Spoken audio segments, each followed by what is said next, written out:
கிறிஸ்துவுக்குள் அன்பால் அழைக்கப்பட்ட அன்புக்குரிய சகோதர சகோதரர்களே, யாவருக்கும் கிறிஸ்துவுக்குள்ளாக அன்பையும் வாழ்த்தையும் தெரிவித்துக் கொள்கிறேன். தேவன் தாமே கிருபையா தந்த நாளுக்காக நன்றியோடு ஸ்தோத்திரிக்கிறேன். நம்மளுடைய யூடியூப் சேனலை ஃபாலோ பண்ணுற சகோதர சகோதரிகளுக்கு அன்பின் நல்வாழ்த்துக்கள். இன்றைக்கி என்ன பாடம் பார்க்க போகிறோன்னு பார்த்தீங்கன்னா, அன்புக்குரிய சகோதர சகோதரர்களே, போக்காடுங்கிறதான ஒரு பாடம் பார்க்க போகிறோம். ஏற்கனவே 2 பாகங்களாக நம்ம போட்டிருக்கோம். முதல் பாகத்தை அநேக பேர் கேட்டிருப்பீங்க. 2ஆம் பாகத்தை வந்துட்டு நிறைய பேர் கேட்கல. கிட்டத்தட்ட ஒரு 53 பேர் தான் கேட்டிருக்கீங்க. இந்த 2ஆம் பாகத்தில் தான் என்ன சொல்லியிருப்போம் பார்த்தீங்கன்னா, இந்த போக்காடை பற்றி ஸ்பெசிஃபிக்காக அதில் கோட் பண்ணி பேசியிருப்போம். அதில் வந்துட்டு போக்காடு யாருங்கிறான விஷயத்தை வந்து ஸ்பெசிஃபிக்காக நம்ம வந்து அதை சொல்லியிருப்போம். அதை நீங்கள் கேட்கல. அதனால் முதல் பாகத்தை கேட்டவங்க அந்த 2ஆம் பாகத்தை கேட்டால் தான் அந்த போக்காட்டோடைய தன்மை உங்களுக்கு புரிஞ்சுக்கிறதுக்கு ஏதுவாக இருக்குன்னு பார்க்கும். இன்றைக்கி என்ன படம் எடுக்க போகிறோம், அதே போக்காடு 3ஆம் பாகத்தை குறித்து எடுக்க போகிறோம். இந்த முதல் பாகத்தையும் 2ஆம் பாகத்தையும் 2ஐயும் கொஞ்சம் பேஸ் பண்ணி எடுக்க போகிறோம். சில விட்ட வசனங்களையும் கொஞ்சம் என்ன பண்ண போகிறோம் பார்த்திங்கன்னா, இந்த பாடத்தில் நம்ம பார்க்க போகிறோம்னு பார்க்கும். ஏன்னா அந்த போக்காடை பற்றி நிறைய என்ன பண்ணுறதுனா நிறைய கேள்விகள் இருக்குது. ஒவ்வொருத்தரும் ஒவ்வொரு விதமாக எடுத்துக்கிட்டு இருக்காங்கன்னு பார்க்கும். நம்ம வந்துட்டு அந்த வசனங்களை ரொம்ப கிளாரிட்டியாகவும் வேத வசனத்துக்கு இசைவாக தான் நம்ம எடுக்க போகிறோம்னு பார்க்கும். அதனால் பார்த்திங்கன்னா, இன்றைக்கி வந்துக்கிட்டு அந்த போக்காடை பற்றி அதாவது ஃபஸ்ட்டு பாகத்தை 2ஆம் பாகத்தையும் கவர் பண்ணுற மாதிரி இந்த பாடத்தை 3ஆம் பாகத்தை வந்து எடுக்க போகிறோம் பார்க்கும். சில பாடம் வந்து 1ஆம் பாகத்தில் 2ஆம் பாகத்தில் சொல்லப்பட்ட அந்த காரியம் கூட இதில் வரலாம். அதுக்கப்புறம் அதில் இல்லாதது இந்த பாடத்துலேயும் வரலான்னு பார்க்கும். அதனால் நீங்கள் என்ன செய்யுதுன்னு பார்த்தீங்கன்னா, இந்த பாடத்தை ரொம்ப உன்னிப்பாக கவனித்தா மாத்திரம்தான் அது புரியும் பார்க்கும். நம்மளுடைய பாடங்கள் வந்து ஆராய்ச்சிக்குரிய பாடங்கள். நீங்கள் வந்துட்டு ஸ்கிரிப்ட் பண்ணாமல் ரொம்ப என்ன பண்ணுற பார்த்தீங்கன்னா, நீங்கள் வந்துட்டு ஒருநிலைப்படுத்தி அதை ஒருநிலைப்படுத்தணும். 2ஆவது பார்த்தீங்கன்னா, உங்களுக்கு வேதத்தை குறித்து ஒரு தாக உணர்வோடு இருந்தால் மாத்திரம்தான் அந்த பாடத்தை கேட்க முடியும் பார்க்கும். இல்லாட்டும் அந்த பாடத்தை கேட்க முடியாது. தேவனுடைய கிருபை இல்லாமல் இந்த பாடத்தை கேட்க முடியாது பார்க்கும். ஏன்னா இந்த பாடங்கள் அவ்வளோ வந்துட்டு டெப்த் ஆழங்கான காரியங்கள் இருக்குன்னு பார்க்கும். இது வந்து ஒரு கவுன்சிலிங் சப்ஜெக்ட் இல்லை. இல்லை, நம்ம பாடங்கள் எல்லாமே ஒரு ஆராய்ச்சிக்கூடிய பாடமாக இருக்குன்னு பார்க்கும். இந்த பாடம் வந்துட்டு மற்றவங்களுக்கு பிரயோஜனமாக இருக்குன்னு பார்க்கும். நீங்கள் மற்ற சபைக்கு போதிக்கிறதுக்கு இது பாடம் ஏதுவான ஒரு பாடமாக இருக்குன்னு பார்க்கும். நம்ம என்ன செய்ய போகிறோம்னு பார்த்திங்கன்னா, பெயரெல்லாம் பார்க்கும். நம்ம என்ன பார்க்க போகிறோம்னு சொன்னால், லேவியாகமம் 16ஆம் அதிகாரத்தில் ஃபுல்லாக அந்த போக்காடா குறித்து நம்ம சொல்லப்பட்டிருக்குன்னு பார்க்கும். அதை கூட நம்ம படிச்சுட்டு என்ன பண்ணலாம் பார்த்திங்கன்னா, இந்த விஷயத்தை நம்ம தியானிக்கலாம், பார்க்கலாம், வாசிக்கலாம். லேவியாகமம் 16ஆம் அதிகாரம் 1 முதல் 5 வசனங்கள் நம்மளை படிக்கலாம். லேவியராகமம் அதிகாரம் 16 வசனங்கள் 1 முதல் 5 முடிய. ஆரோனின் 2 குமாரர் கர்த்தருடைய சந்நிதியிலே சேர்ந்து மரித்து போன பின்பு கர்த்தர் மோசேயை நோக்கி, கிருபாசனத்தின் மேல் ஒரு மேகத்தில் நான் காணப்படுவேன். ஆதலால் உன் சகோதரனாகிய ஆரோன் சாகாதபடி பரிசுத்த ஸ்தலத்திலே திரைக்கு உட்புறத்தில் இருக்கிற பெட்டியின் மேலுள்ள கிருபாசன மூடிக்கு முன்பாக சகல வேலையிலும் வர வேண்டாம் என்று அவனுக்கு சொல். ஆரோன் பரிசுத்த ஸ்தலத்துக்குள் பிரவேசிக்க வேண்டிய விதமாவது, அவன் ஒரு காளையை பாவ நிவாரண பலியாகவும் ஒரு ஆட்டுக்கடாவை சர்வாங்க தகன பலியாகவும் செலுத்தி பிரவேசிக்க வேண்டும். அவன் பரிசுத்தமான சணநூல் சட்டையை தரித்து தன் அறைக்கு சணநூல் ஜல்லடத்தை போட்டு சணநூல் இடைக்கச்சையை கட்டி சணநூல் பாகையை தரித்து கொண்டிருக்க வேண்டும். அவைகள் பரிசுத்த வஸ்திரங்கள். அவன் ஜலத்திலே ஸ்நானம் பண்ணி அவைகளை தரித்து கொண்டு இஸ்ரவேல் புத்திரராகிய சபையார் இடத்திலே பாவ நிவாரண பலியாக 2 வெள்ளாட்டுக்கடாக்களையும் சர்வாங்க தகன பலியாக ஒரு ஆட்டுக்கடாவையும் வாங்க கடவன். போதும் பார்க்கும். பார்த்தீங்கன்னா, அன்புக்குரிய சகோதரர்களே, இப்போ வந்து இந்த 5 வசனங்களை வந்துட்டு நினைச்ச போகிறோம் பார்த்தீங்கன்னா, நம்ம வந்துட்டு தியானிக்க போகிறோம். இப்போ பார்த்தீங்கன்னா, ஆரோனின் 2 குமாரர்கள் கர்த்தருடைய சந்நிதியில் சேர்ந்து மரித்து போன பின்பு கர்த்தர் மோசேயை நோக்கி சொல்லிட்டாரு. ஆரோனுடைய குமாரர்கள் தான் என்ன செய்கிறாங்க பார்த்தீங்கன்னா, இந்த ஆசாரி ஊழியம் செய்கிறாங்க. அவங்க 2 பேர் மரிச்சிடுறாங்க பார்க்கும். ஏன் மரித்தாங்கங்கிறான விஷயத்த வந்துட்டு நம்ம பார்க்க போகிறோம். எப்படி மரித்தாங்கன்னுங்கிறான விஷயத்த நம்ம படிக்க போகிறோம் பார்க்கும். 2ஆம் வசனத்தில் என்ன சொல்லப்பட்டிருக்குன்னா, கிருபாசனத்தின் மேல் ஒரு மேகத்தில் நான் காணப்படுவேன். ஆதலால் உன் சகோதரனாகிய ஆரோன் சாகாதபடி பரிசுத்த ஸ்தலத்திலே திரைக்கு உட்புற இருக்கிற பெட்டியின் மேல் உள்ள கிருபாசனத்தை மூடிக்கு முன்பாக சகல வேளையில் வர வேண்டாம் என்று அவனுக்கு சொல்லு. ஏன்னா பார்த்தீங்கன்னா அந்த கிருபாசனம் சொல்லப்பட்ட அந்த மகா பரிசுத்த ஸ்தலத்துக்குள்ளே இருக்குன்னு பார்க்கும். அங்கே தான் கேருபின் 2 கேருபின் மத்தியில் தேவன் பேசுவார்னு பார்க்கும். அந்த கிருபாசனத்து இதுக்குள்ள என்ன செய்யணும்னா என்ன இருக்குன்னு பார்த்தீங்கன்னா ஆரோனுடைய துளித்த கோல், மண்ணா வைக்கிற பொற்பாத்திரம், அதுக்கப்புறம் பார்த்தீங்கன்னா உடன்படிக்கை அந்த கற்பனைகள் என்ன செய்யுது அதில் இருக்குன்னு பார்க்கும். அந்த 2 கேருபின் மத்தியில் தேவனுடைய சத்தம் துணிக்கும் அங்கே வந்து பிரதான ஆசிரியர் வந்து கேட்பார்னு பார்க்கும். இன்னொன்று பார்த்தீங்கன்னா அந்த கிருபாசனத்து அந்த பெட்டிக்கு முன்பாக போகிறதுக்கு முன்னால் என்ன பண்ணு பார்த்தீங்கன்னா பரிசுத்தமாக இருக்கணும் அப்படின்னு பார்க்கும். அப்போ இருந்தால் மாத்திரம்தான் என்ன செய்ய முடியும் பார்த்தீங்கன்னா அங்கே வந்து உயிரோடு இருக்க முடியும்னு பார்க்கும். சரீரத்தில் வந்துட்டு ஒரு அசுசிசங்களும் இருந்தால் அங்கே என்ன செய்யுது மறிக்க போகுன்னு பார்க்கும். மறிக்க வேண்டிய சூழ்நிலை இருக்குன்னு பார்க்கும். அதனால் நீ பெட்டிக்கு முன்பாக வரமிச்ச பார்த்தீங்கன்னா நீங்கள் வந்துட்டு ரொம்ப எச்சரிக்கையாகணும், பாவம் எதுவும் இருக்கக்கூடாது அப்படிங்கிற விஷயம் சொல்கிறாரு. ஏற்கனவே நினச்சிறாங்க 2 பேரும் இறந்துடுறாங்கன்னு பார்க்கும். அதுக்கு பிராயச்சித்தமாக சில பலிகளை அங்கே செலுத்துகிறான்னு பார்க்கும். அப்போ ஏன் மறிக்கிறாங்கங்கிற விஷயத்த சொல்ல முடிச்சு பார்த்தீங்கன்னா முந்தின வசனம் என்ன சொல்லிட்டு போகிறதுன்னா லேவியாகமம் 15ஆம் அதிகாரம் 31, 32, 33 வசனங்கள்லாம் நம்ம வந்து போன பாடங்களை படிச்சிருப்போம். இது சில விஷயங்கள் கோடிட்டு காட்டப்புறம்னு பார்ப்போம். அதில் என்ன போட்டிருக்குன்னா இயந்திர கழிவு நாளுன்னு இருக்கும். அப்போ பார்த்தீங்கன்னா ஒரு ஆண் மகனுடைய விந்து ஒழுக்கலுடைய இருந்து அதை வந்துட்டு கழுவாமல் அந்த ஆசாரிப்பு கூடாரத்தில் போய் இருந்தாலும் என்ன பண்ணுற பார்த்தீங்கன்னா மரணம் சம்பவிக்கும் பார்க்கும். இன்னொன்று பார்த்தீங்கன்னா ஆசாரிப்பு கூடாரத்தை வேலை செய்ய முடிச்சல ஒரு தப்பான ஒரு எண்ணம் மைண்டுக்குள்ளே வர முடியல. அது நிமித்தம் என்ன செய்ய முடியும் பார்த்தீங்கன்னா ஒரு விந்து ஒழுக்க வேண்டிய விந்து என்ன செய்யாது ஆண் உறுப்பில் கசிய வேண்டிய இருக்கும் பார்க்கும். அப்படி இருந்தாலும் கூட அந்த மாதிரி எண்ணங்களோட அந்த விந்து கசிவு உண்டாயிட்டுனா அது கூட என்ன பண்ணுற பார்த்தீங்கன்னா ஒரு மரணத்தை உண்டு பண்ணிடுன்னு பார்க்கும். அப்போ ஆசாரிப்பு கூடாரத்தில் என்ன பண்ணணும்னு பார்த்தீங்கன்னா ரொம்ப தேவ பக்தியோடையும் சிந்தனையை ஒருநிலைப்படுத்தி அந்த தேவனுடைய காரியங்களை மட்டும்தான் என்ன பண்ணணும் பார்த்தீங்கன்னா அதை வந்துட்டு கவனிக்கணும் ஒழிய செய்யணும் ஒழிய மற்ற எந்த சிந்தனைக்கு வீண் சிந்தனைக்கு இடம் கொடுக்கக்கூடாது. முக்கியமாக பார்த்தீங்கன்னா ஒரு காம உணர்வு உள்ள எந்த சிந்தனையும் என்ன பண்ணிடக்கூடாது பார்த்தீங்கன்னா அந்த ஆசாரியன் வரக்கூடாதுன்னு பார்க்கணும். அந்த எண்ணம் வந்துட்டுனா அவனுக்கு என்ன செய்யாத விந்து ஒழுக்கு கசிவு உண்டாயிரும். அப்படி கசிஞ்சிட்டுனா அவன் ஒரு மரணம் சம்பவிக்குன்னு பார்க்கும். இது என்ன செய்யாது அது ஒரு காரியம்னு பார்க்கும். 2வது காரியம் என்ன செய்யணும் பார்த்தீங்கன்னா இந்த ஆசாரிப்பு கூடாரத்தில் டியூட்டி ஒர்க் போகிறதுக்கு முன்னாடி பார்த்தீங்கன்னா அவன் வந்துக்கிட்டு வந்து சூதகஸ்ரீ அப்படின்னு பார்த்தீங்கன்னா பெண்களுக்கு இருந்த மாதவிடாய் காலத்தில் அவங்க கூட படுத்து எந்திரிச்சு இருக்கிறவங்க அப்படி அந்த இருக்கிறதோட போய் இவங்க ஆசாரிப்பு ஊழியம் போய் அங்கே அந்த பரிசுத்த ஸ்தலத்தில் போய் இவங்க ஒர்க் பண்ணாங்கன்னா அது நிமித்தம் தீட்டுப்பட்டு அங்கே சாக வேண்டிய சூழ்நிலை ஆகும் பார்க்கும். இந்த மாதிரி ஒரு சூழ்நிலை இருக்குது. அதே மாதிரி பார்த்தீங்கன்னா தனது படுக்கையில் சொப்பனத்து மூலமாக அவங்க பேருக்கும் அந்த விந்தொழுக்கு இருந்திருக்கும். அதை வந்துட்டு இவர் வந்துட்டு காலையில் அந்த நினைவு இருக்காது. ஏன்னா அந்த அசோசியேஷன்கள் என்ன செய்யறது அதோட ஒட்டியிருக்கும். அதை வந்து ஸ்நானம் பண்ணாமல் இவர் என்ன ஸ்நானம் பண்ணாமல் குளித்து சுத்தப்பத்தம் இல்லாமல் இவர் என்ன செய்கிற ஆசாரிப்பு போனாலும் ஒரு மரணம் சம்பவிக்குன்னு பார்க்கும். அதை தான் வந்துட்டு 4ஆம் வசனத்தை சொல்ல முடியல அதனுடைய ஆடைகள் எல்லாம் சொல்லிட்டு சொல்கிறாரு. என்னென்ன ஆடை உடுத்தணும் எப்படி உடுத்தணுங்கிற விஷயம் சொல்லிவிட்டு நீங்கள் ஸ்நானம் பண்ணால் குளிச்சுட்டு தான் நினச்ச போகிறேன்னா அங்கே வரணுங்கிற விஷயம் சொல்கிறான்னு பார்க்கும். அப்போ பெட்டிக்கு முன்பாக சகல வேலைகளுக்கு அந்த வேலைகளுக்கு வரணும்னா என்ன பண்ணணும்னு பார்த்தீங்கன்னா சரீரத்தில் ஒரு அசுசியங்கள் எதுவுமே இருக்கக்கூடாது அவங்க விஷயம் சொல்கிறான்னு பார்க்கும். இதான் ஒரு விஷயம் இருக்கும் பார்க்கும். அதை தான் சொல்லப்படுறது. இப்போ என்ன பண்ணுறோம் பார்த்தீங்கன்னா இதை ஒரு ஆவிக்குரிய ரீதியோடு என்ன பண்ண போகிறோம் பார்த்தீங்கன்னா இதை வந்து பார்க்க போகிறோம் பார்க்கும்.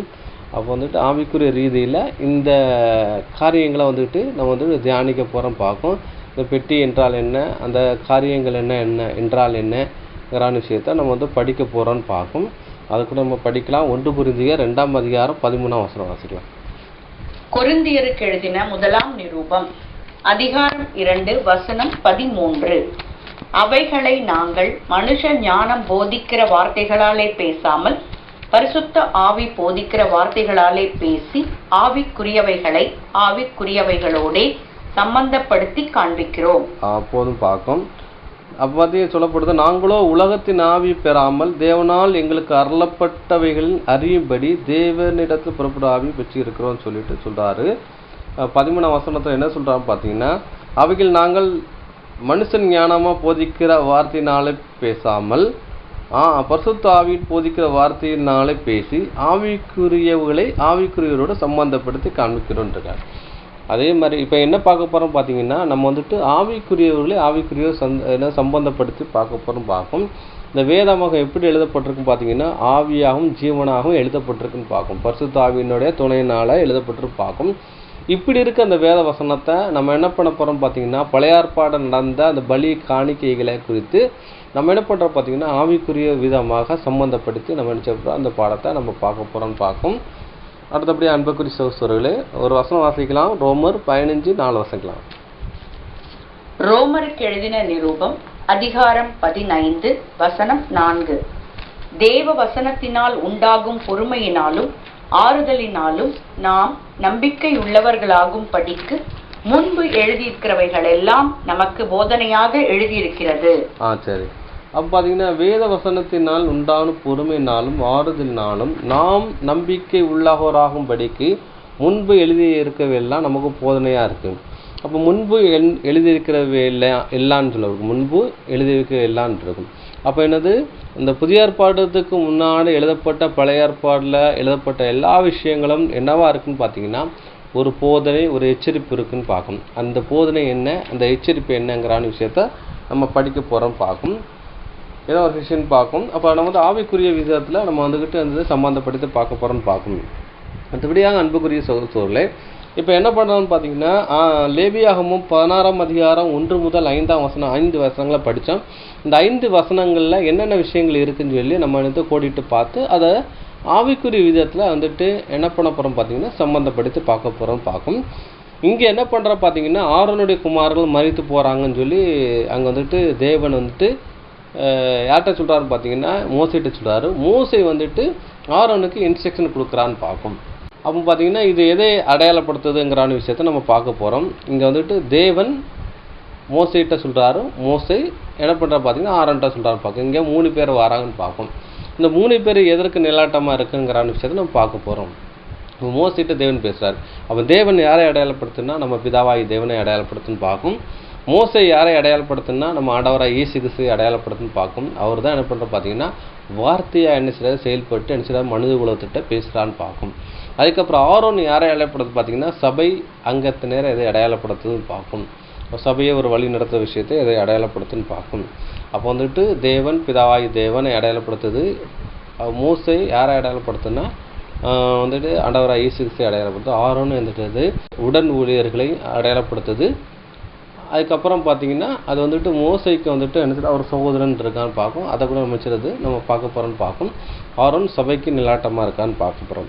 இப்போ வந்துக்கிட்டு மோசை வந்துக்கிட்டு நம்ம ஆண்டவராக இயேசு கிறிஸ்துக்கு நிழல்ங்கிற விஷயத்தை படிக்க போகிறோம். உபாகமும் 18ஆம் அதிகாரம் 18-19 வாசிக்கலாம். உபாகமம் அதிகாரம் 18 வசனங்கள் 18 மற்றும் 19. உன்னைப் போல ஒரு தீர்க்கதரிசியை நான் அவர்களுக்காக அவர்கள் சகோதரரிலிருந்து எழும்ப பண்ணி என் வார்த்தைகளை அவர் வாயில் அருளுவேன். நான் அவருக்கு கற்பிப்பதையெல்லாம் அவர்களுக்கு சொல்லுவார். என் நாமத்தினாலே அவர் சொல்லும் என் வார்த்தைகளுக்கு செவி கொடாதவன் எவனோ அவனை நான் விசாரிப்பேன். போதும் பார்ப்போம். அதனால் அன்புக்குரிய சகோதரர்களே, இது வந்துக்கிட்டு மோசைட்ட தேவன் பேசுகிறாரு பார்க்கும். அப்போ பார்த்தீங்கன்னா, இந்த 10 கற்பனைகளை கொடுத்து அவங்கள்ட்ட கொடுத்ததுக்கப்புறம் ஜனங்களை எப்படி வழி நடத்தணும், அந்த 10 கற்பனைக்குள்ள அந்த மீனிங் என்னங்கிற விஷயத்தை எல்லாத்தையுமே மோசைட்ட சொல்லி விளக்குறான்னு பார்க்கும்.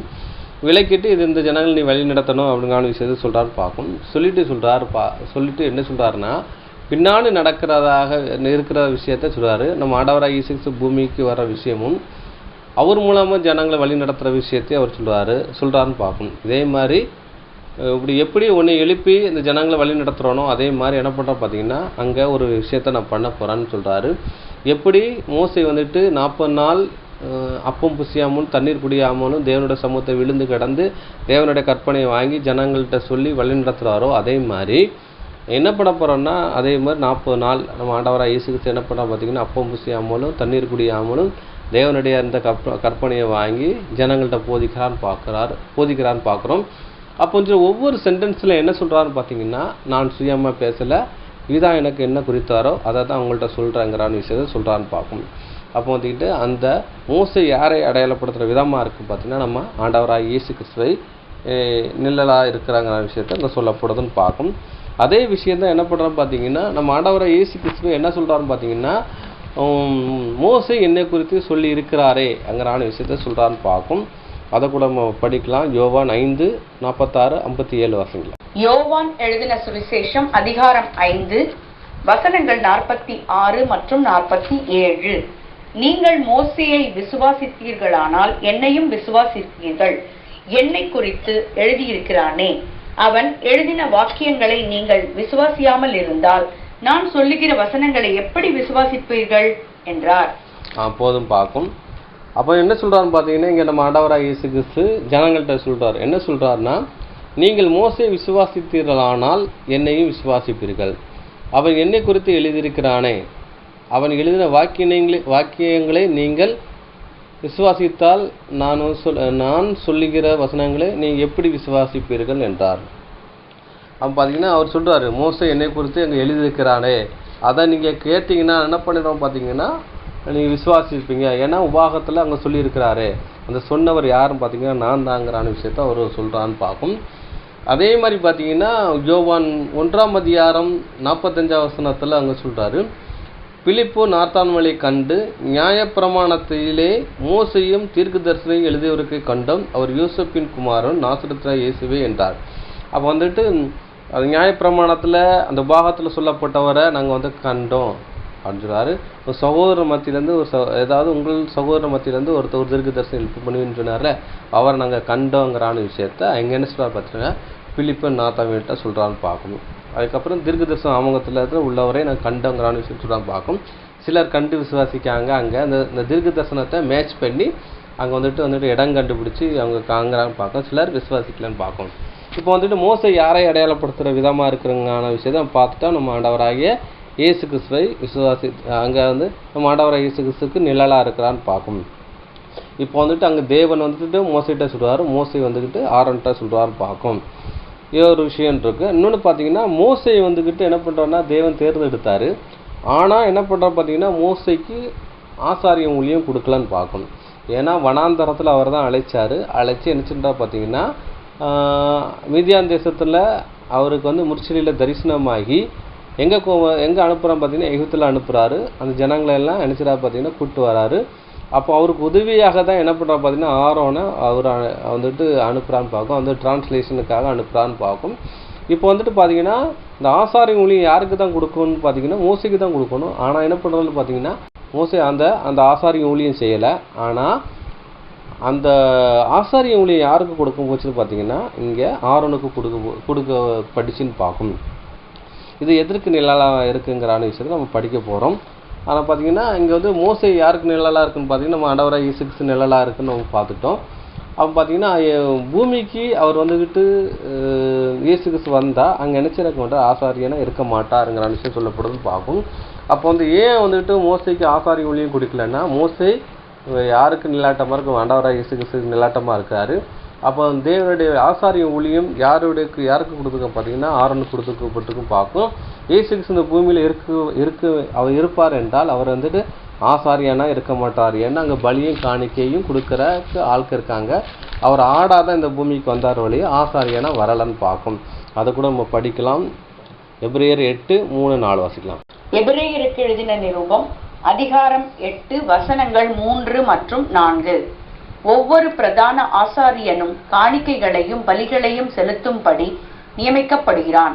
ஆதலால் செலுத்தும்படிக்கு ஏதோ ஒன்று இவருக்கும் அவசியம் வேண்டியதாய் இருக்கிறது. பூமியிலே அவர் இருப்பாரானால் ஆசாரியராய் இருக்க மாட்டார். ஏனெனில் நியாய பிரமாணத்தின்படி காணிக்கைகளை செலுத்துகிற ஆசாரியர்களே இருக்கிறார்களே. போதும் பார்க்கும். அப்போ பழைய ஏற்பாட்டில் மோசை இருக்கிறாரு, அவர் ஆசாரிய ஊழியம் இல்லை, அவர் தேவனோட கம்யூனிகேஷன் பண்ணிக்கிற ஒரு விஷயமா தான் இருக்கான்னு பார்க்கும். மோசை செய்ய வேண்டிய அந்த ஆசாரிய ஊழியத்தை தன்னோட சகோதரனுக்கு அந்த இதை பகிர்ந்து கொடுத்தா பார்க்கும். இப்போ என்ன பண்ணால் அந்த ஆரோன் அந்த வேலையை செய்கிறாரு. பின்னாடி ஆரோனுடைய குமாரர்கள் இந்த ஆசாரிய ஊழியம் செஞ்சுக்கிட்டு இருக்கான்னு பார்க்கும். அப்போ மோசைக்கு ஏன் அந்த ஆசாரிய ஊழியம் கொடுக்கப்படவில்லை என்றால் இங்கே நிழல் என்ன சொல்லப்படுனா மோசை ஆண்டவராகிய இயேசு கிறிஸ்து நிழல். அதனால் பார்த்தீங்கன்னா இங்கே பூமியில் அவர் இருக்கிறமானால் அவர் என்ன ஆசாரியம் இருக்க மாட்டார். ஏன்னா அவர் தான் தேவ ஆட்டுக்குட்டியாக இருக்கார், அடிக்கப்படுற ஆட்டுக்குட்டியாக இருக்கிறாரு. இன்னொன்று பார்த்தீங்கன்னா ஆசாரியத்துவம் வந்துக்கிட்டு யாருக்கு கொடுக்கப்பட்டோ ஆரோனுக்கு கொடுக்கப்பட்டது. அதனால் அவர் அந்த வேலையை பண்ணுறாரு பார்க்கும். அதே மாதிரி என்ன பண்ணுறாரு பார்த்தீங்கன்னா இங்கேயும் இந்த ஆசாரியனை யார் பண்ணுறான்னு பார்த்தீங்கன்னா சபை அங்கே பண்ணுதுன்னு பார்க்கும். அதே மாதிரி பார்த்தீங்கன்னா இயேசு கிறிஸ்து இந்த பூமியில் இருக்கும் பட்சத்தில் வந்துட்டு என்ன பண்ணுறான்னு பார்த்தீங்கன்னா ஊழியங்கள் செஞ்சுக்கிட்டு இருக்காரு. அப்போ பார்த்தீங்கன்னா மனம் திரும்புறதுக்கு அந்த முதல் ப்ராசஸ் என்னன்னு பார்த்தீங்கன்னா ஞானஸ்தானம் பார்க்கும். அந்த ஞானஸ்தானத்தை யார் கொடுத்தான்னு பார்த்தீங்கன்னா யோவான் கொடுத்துட்டு இருக்காரு. அதுக்கப்புறம் பின்னாடி வந்த நம்ம ஆண்டவராகிய இயேசு கிறிஸ்து சீஷர்களை தான் கொடுத்தாரு ஒழிய இயேசு கிறிஸ்து யாருக்கும் ஞானஸ்தானம் கொடுக்கலான்னு பார்க்கும். இப்போ இந்த இயேசு கிறிஸ்து என்ன செய்யறாரு, அவர் செய்த அந்த ஊழியத்தை அந்த என்ன பண்ணுறாரு பார்த்தீங்கன்னா தன்னுடைய சீஷர்களுக்கு பகிர்ந்து கொடுக்குறாரா, தன்னோட பிள்ளைகளுக்கு பகிர்ந்து கொடுக்குற விஷயமா இருக்குன்னு பார்க்கும். அதுக்கப்புறம் பார்த்தீங்கன்னா அன்புக்குரிய சகோதரர்களே, ஆரோனின் குமாரர்கள் மரணம் அடைந்தார்கள்னு சொல்லி என்ன நம்ம படித்தோம் பார்க்கும். ஏன் மரணம் அடைந்தார்கள் அப்படின்னு பார்த்தீங்கன்னா சரீர அசோசியம் அப்படின்னு பார்க்கும். சரீரத்தில் உள்ள அந்த மாம்சத்துடைய கிரியை அப்படின்னு பார்க்கும். அது நிமித்தம் என்ன பண்ணுறோம் பார்த்தீங்கன்னா அவங்க வந்துட்டு மரித்தார்கள் அப்படிங்கிற விஷயம் படித்தோன்னு பார்க்கும். அது என்னங்கிற விஷயத்த நம்ம வந்துட்டு பார்க்க போகிறோம். அதான் லேவியாகும் 15, 31, 32 அந்த மாம்சத்துக்குரிய அந்த காரியம் தீட்டான காரியம்னு பார்க்கும். அந்த தீட்டான காரியத்தில் இருந்தனால அவங்க வந்து மரித்தாங்க அப்படிங்கிற படித்தோம் பார்க்கும். அதை கூட படிக்கலாம். அது புதிய ஏற்பாடில் அது எதுக்கு நிழலாட்டமாக இருக்குங்கிற விஷயத்த நம்ம படிக்க போகிறோம் பார்க்கும். கலாத்தியர் 5, 19, 20, 21 மாம்சத்தின் கிரியை வெளியரங்கமாய் இருக்கின்றன. அவையாவன வச்சாரம், வேசித்தனம், அசுத்தம், காம விகாரம், விக்கிர ஆராதனை, பில்லி சூனியம், பகை, விரோதங்கள், வைராக்கியங்கள், கோபங்கள், சண்டைகள், பிரிவினைகள், மார்க்க பேதங்கள், பொறாமை, கொலைகள், வெறிகள், களியாட்டங்கள் முதலையானவைகள். இப்படிப்பட்டவைகள் செய்கிறவர்கள் தேவனுடைய ராஜ்யத்தை சுதந்தரிப்பதில்லை என்று முன்னே நான் உங்களுக்கு சொன்னது போல இப்பொழுது உங்களுக்கு சொல்கிறேன் அங்கிற விஷயம் சொல்கிறான்னு பார்க்கும். அப்போ பார்த்தீங்கன்னா அந்த ஆசாரியர்கள் ஊழியம் செய்கிறதுக்கு அந்த எங்கே போயிடக்கூடாதுன்னா ஊழியம் செய்ய முடிச்ச கிருபாசனத்து அட்டையில் தேவனுடைய பரிந்து பேசுகிற வேலைக்கு அங்கே போய் நின்னாங்கன்னா சரீரத்தில் வந்துட்டு அந்த அசோசியமான காரியங்கள் இருந்தால் அவங்க மரித்து போவான்னு பார்க்கும். அது எதுக்கு நிலாட்டமாக இருக்குன்னு பார்த்தீங்கன்னா இங்கே அந்த அவர் சொல்லப்பட்ட இங்கே மாம்சத்தை கிரியைக்குரிய அந்த காரியங்கள் சொல்லப்பட்டிருக்கு பார்க்கும். இதெல்லாம் இருந்துச்சுன்னு வைங்களேன், விபச்சாரம், வேசித்தனம், அசுத்தம், காம விராகரம், விக்கிர ஆராதனை, பில்லி சூனியம், அதுக்கப்புறம் பகைகள், விரோதங்கள், வைராக்கியம், கோபம், சண்டை, பிரிவினை, மார்க்கப்பேதம், பொறாமை, கொலை, வெறிகள், களியாட்டங்கிறது விளையாட்டு. இந்த மாதிரி இருக்கிறவங்க எங்கே போக முடியாது பார்த்தீங்கன்னா தேவனுடைய ராஜ்யத்துக்குள்ளே போக முடியாது, பரலோக ராஜ்யத்தை சுதந்திரம் கொள்ள முடியாதுன்னு பார்ப்போம். அப்போ பார்த்தீங்கன்னா ஆசாரிப்பு இப்போ என்ன பண்ணுறாருன்னா இந்த ஆசாரிப்பு கூடாரத்தில் அங்கே தேவனுடைய சத்தம் எங்கே தான் துணிக்கப்படுதுன்னு பார்த்தீங்கன்னா கிருபாசன அண்டையில் துணிக்கப்படுது. அங்கே தேவனுடைய முகத்தை தரிசிக்கிற விஷயமா இருக்குன்னு பார்க்கும். அதே மாதிரி பார்த்தீங்கன்னா புதிய ஏற்பாட்டில் பார்த்தீங்கன்னா நம்ம இங்கே ஒழுக்க நெறிமுறையோடு வாழ்ந்தால் தான் எங்கே தரிசிக்க முடியும்னா தேவனுடைய முகத்தை தரிசிக்க முடியும்னு பார்க்கும்.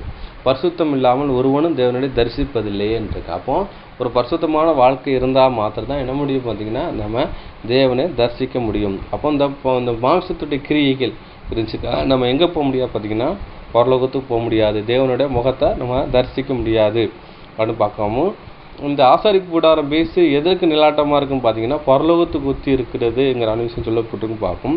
அப்படி இருக்குன்னு சொல்லப்பட்டிருக்கு. அப்போ நம்ம வந்துக்கிட்டு இந்த பரலோக சாயலாக இருக்கிற அந்த ஆசாரிப்பு கூடாரத்திலே அந்த பிரகாரமாக அந்த கிருபாசன தண்டை யாரை அடையாளப்படுத்து நம்ம ஆண்டவரை இயேசு கிறிஸ்துவை அடையாளப்படுத்து அவர் முகத்தை நான் தரிசிக்க வேண்டும் என்றால் நமக்கும் மாம்ச கிரியைகள் இருக்கக்கூடாது. கிரியை இருந்தால் நம்மளால் எங்கே போக முடியாது பார்த்தீங்கன்னா நம்ம பரலோகத்துக்கு போக முடியாது. ஏன்னா அவங்களுக்கு அப்படி அந்த பாவக்கிரியோடு நம்ம இருந்திருந்தால் என்ன சம்பவிக்கும்னு பார்த்தீங்கன்னா மரணம் சம்பவிக்கும்னு பார்க்கணும். எப்படி என்றால் அங்கே வந்துட்டு மாம்சத்தினுடைய அந்த அசுசித்தத்தோடு அவங்க நினைச்சாங்க அந்த பலிபீடத்தை ஊழியம் செய்யறதுனால அங்கே மரணம் சம்பவிச்சுன்னு பார்க்கும். அதே மாதிரி இந்த புதிய ஏற்பாட்டில் மாம்ச கிரியோடு நம்ம ஊழியம் செஞ்சுக்கிட்டு இருந்தோம்னா நம்மளுடைய முடிவும் என்னவா இருக்கும் பார்த்தீங்கன்னா 2ஆம் மரணம், செகண்ட் டெத்துக்குள்ள தான் போய் போக முடியும்னு சொல்லப்படுது பார்க்கும். அதை ஒரு விஷயத்தை அடையாளப்படுத்துன்னு பார்க்கும். அடுத்தபடியாக அன்புக்குரிய சகோதரர்களே, அதுக்கப்புறம் பார்த்தீங்கன்னா அந்த ஆசாரி கூடாரத்தில் போமிச்சில் பார்த்தீங்கன்னா மதுபானங்கள் அந்த மாதிரி யூஸ் பண்ணிவிட்டு மது யூஸ் பண்ணிவிட்டு போயிட்டு நம்ம வந்துக்கிட்டு அந்த வாடையோட அந்த மதுவை அழுந்துக்கிட்டு என்ன செய்யறது ஆசாரி கூடாரத்தில் போய் அந்த வேலையில் செஞ்சாலும் ஒரு மரணம் சம்பவிக்குங்கிறான்னு சொல்லப்படுதுன்னு பார்க்கும். அதை கூட படிக்கலாம். லேவியாகமும் 10ஆம் அதிகாரம் 9ஆம் வசனம் வாசிக்கலாம். லேவியராகமம் அதிகாரம் 10 வசனம் 9. நீயும் உன்னோடு கூட உன் குமாரரும் சாகாதிருக்க வேண்டுமானால் ஆசரிப்பு கூடாரத்துக்குள் பிரவேசிக்கிற பொழுது திராட்சரசத்தையும் மதுவையும் குடிக்க வேண்டாம். போதும் பார்க்கும். அப்போ வந்துட்டு ஆசாரி கூடாரத்துக்குள்ளே போய் என்ன பண்ணால் அந்த நீங்கள் சாகக்கூடாது. அப்போன்னா நீங்கள் என்ன பண்ணால் திராட்சை ரசம் இருக்கும். அப்போ திராட்சை ரசத்தை மதுவும் குடிக்க வேண்டாம்ன்ட்டு. அப்போ அந்த ஆசாரி ஊழியம் செய்ய முடிச்ச வந்துக்கிட்டு திராட்சை ரசம்னா பிலிப்பான ஒரு விஷயம் இருக்கு. அங்கே வந்து ஆங்கிலத்தை ஒயின் போட்டனால தான் இங்கே போட்டுப்பான்னு பார்க்கும். அப்போ அந்த பிலிப்பான திராட்சை ரசமும் அதுக்கப்புறம் பார்த்திங்கன்னா ஸ்ட்ராங் ஒயின் சொல்லப்படுது, அதாவது மதுபானம் இருக்குது. இதுவும் என்ன பண்ணிடக்கூடாதுன்னு பார்த்தீங்கன்னா ஆசாரி கூடாரத்தில் போய் வேலை செஞ்சக்கூடாது. அப்படி போய் நீங்கள் செஞ்சீங்கன்னா மரணம் சம்பவிக்கும்ங்கிற விஷயம் சொல்லப்படுதுன்னு பார்க்கும். அதே மாதிரி பார்த்திங்கன்னா புதிய ஏற்பாட்டில் இது எதற்கு நிலாட்டமாக இருக்குன்னு பார்த்தீங்கன்னா அப்போ மதுபானம் பண்ணுற விஷயத்தை அடையாளப்படுத்துன்னு பார்க்கும். அப்போது இன்றைக்கி கூட நினச்சிடாங்க பார்த்திங்கன்னா சிலர் கூட என்ன பண்ணுறாங்கன்னா தேவன் நம்மளை பார்த்துக்கிட்டா இருக்காங்க அப்படிங்கிற எண்ணத்தோடு நினச்சிட்டாங்க மதுபானம் பண்ணி கூட நினச்சிட்டாங்க ஊழியம் பண்ணிகிட்டு இருக்கான்னு பார்க்கும். அப்படி மதுபானம் குடிச்சிக்கிட்டு தேவனோட வேலை செய்கிறவங்க அவங்க 2ஆம் மரணத்துக்குள்ளே தான் போவாங்கன்னு பார்க்கும். அப்போ 1ஆம் சபை காலத்துலேயும் இந்த மாதிரி ஆட்கள் இருக்க தான் இருந்தாங்க. அது நிறைய வசனங்கள் இருக்குது. ஒரு சில வசனங்களை மட்டும் நம்ம படிக்க போகிறோம். அப்போ வந்துட்டு அந்த ஆசாரியம் ஊழியம் செய்கிறவங்க வந்துக்கிட்ட என்ன ஆசாரியம் ஊழியம் செய்கிறவங்க அந்த ஆசாரி கூடாரத்துக்கு போனால் மது அருந்தக்கூடாதுன்னு இருக்கு.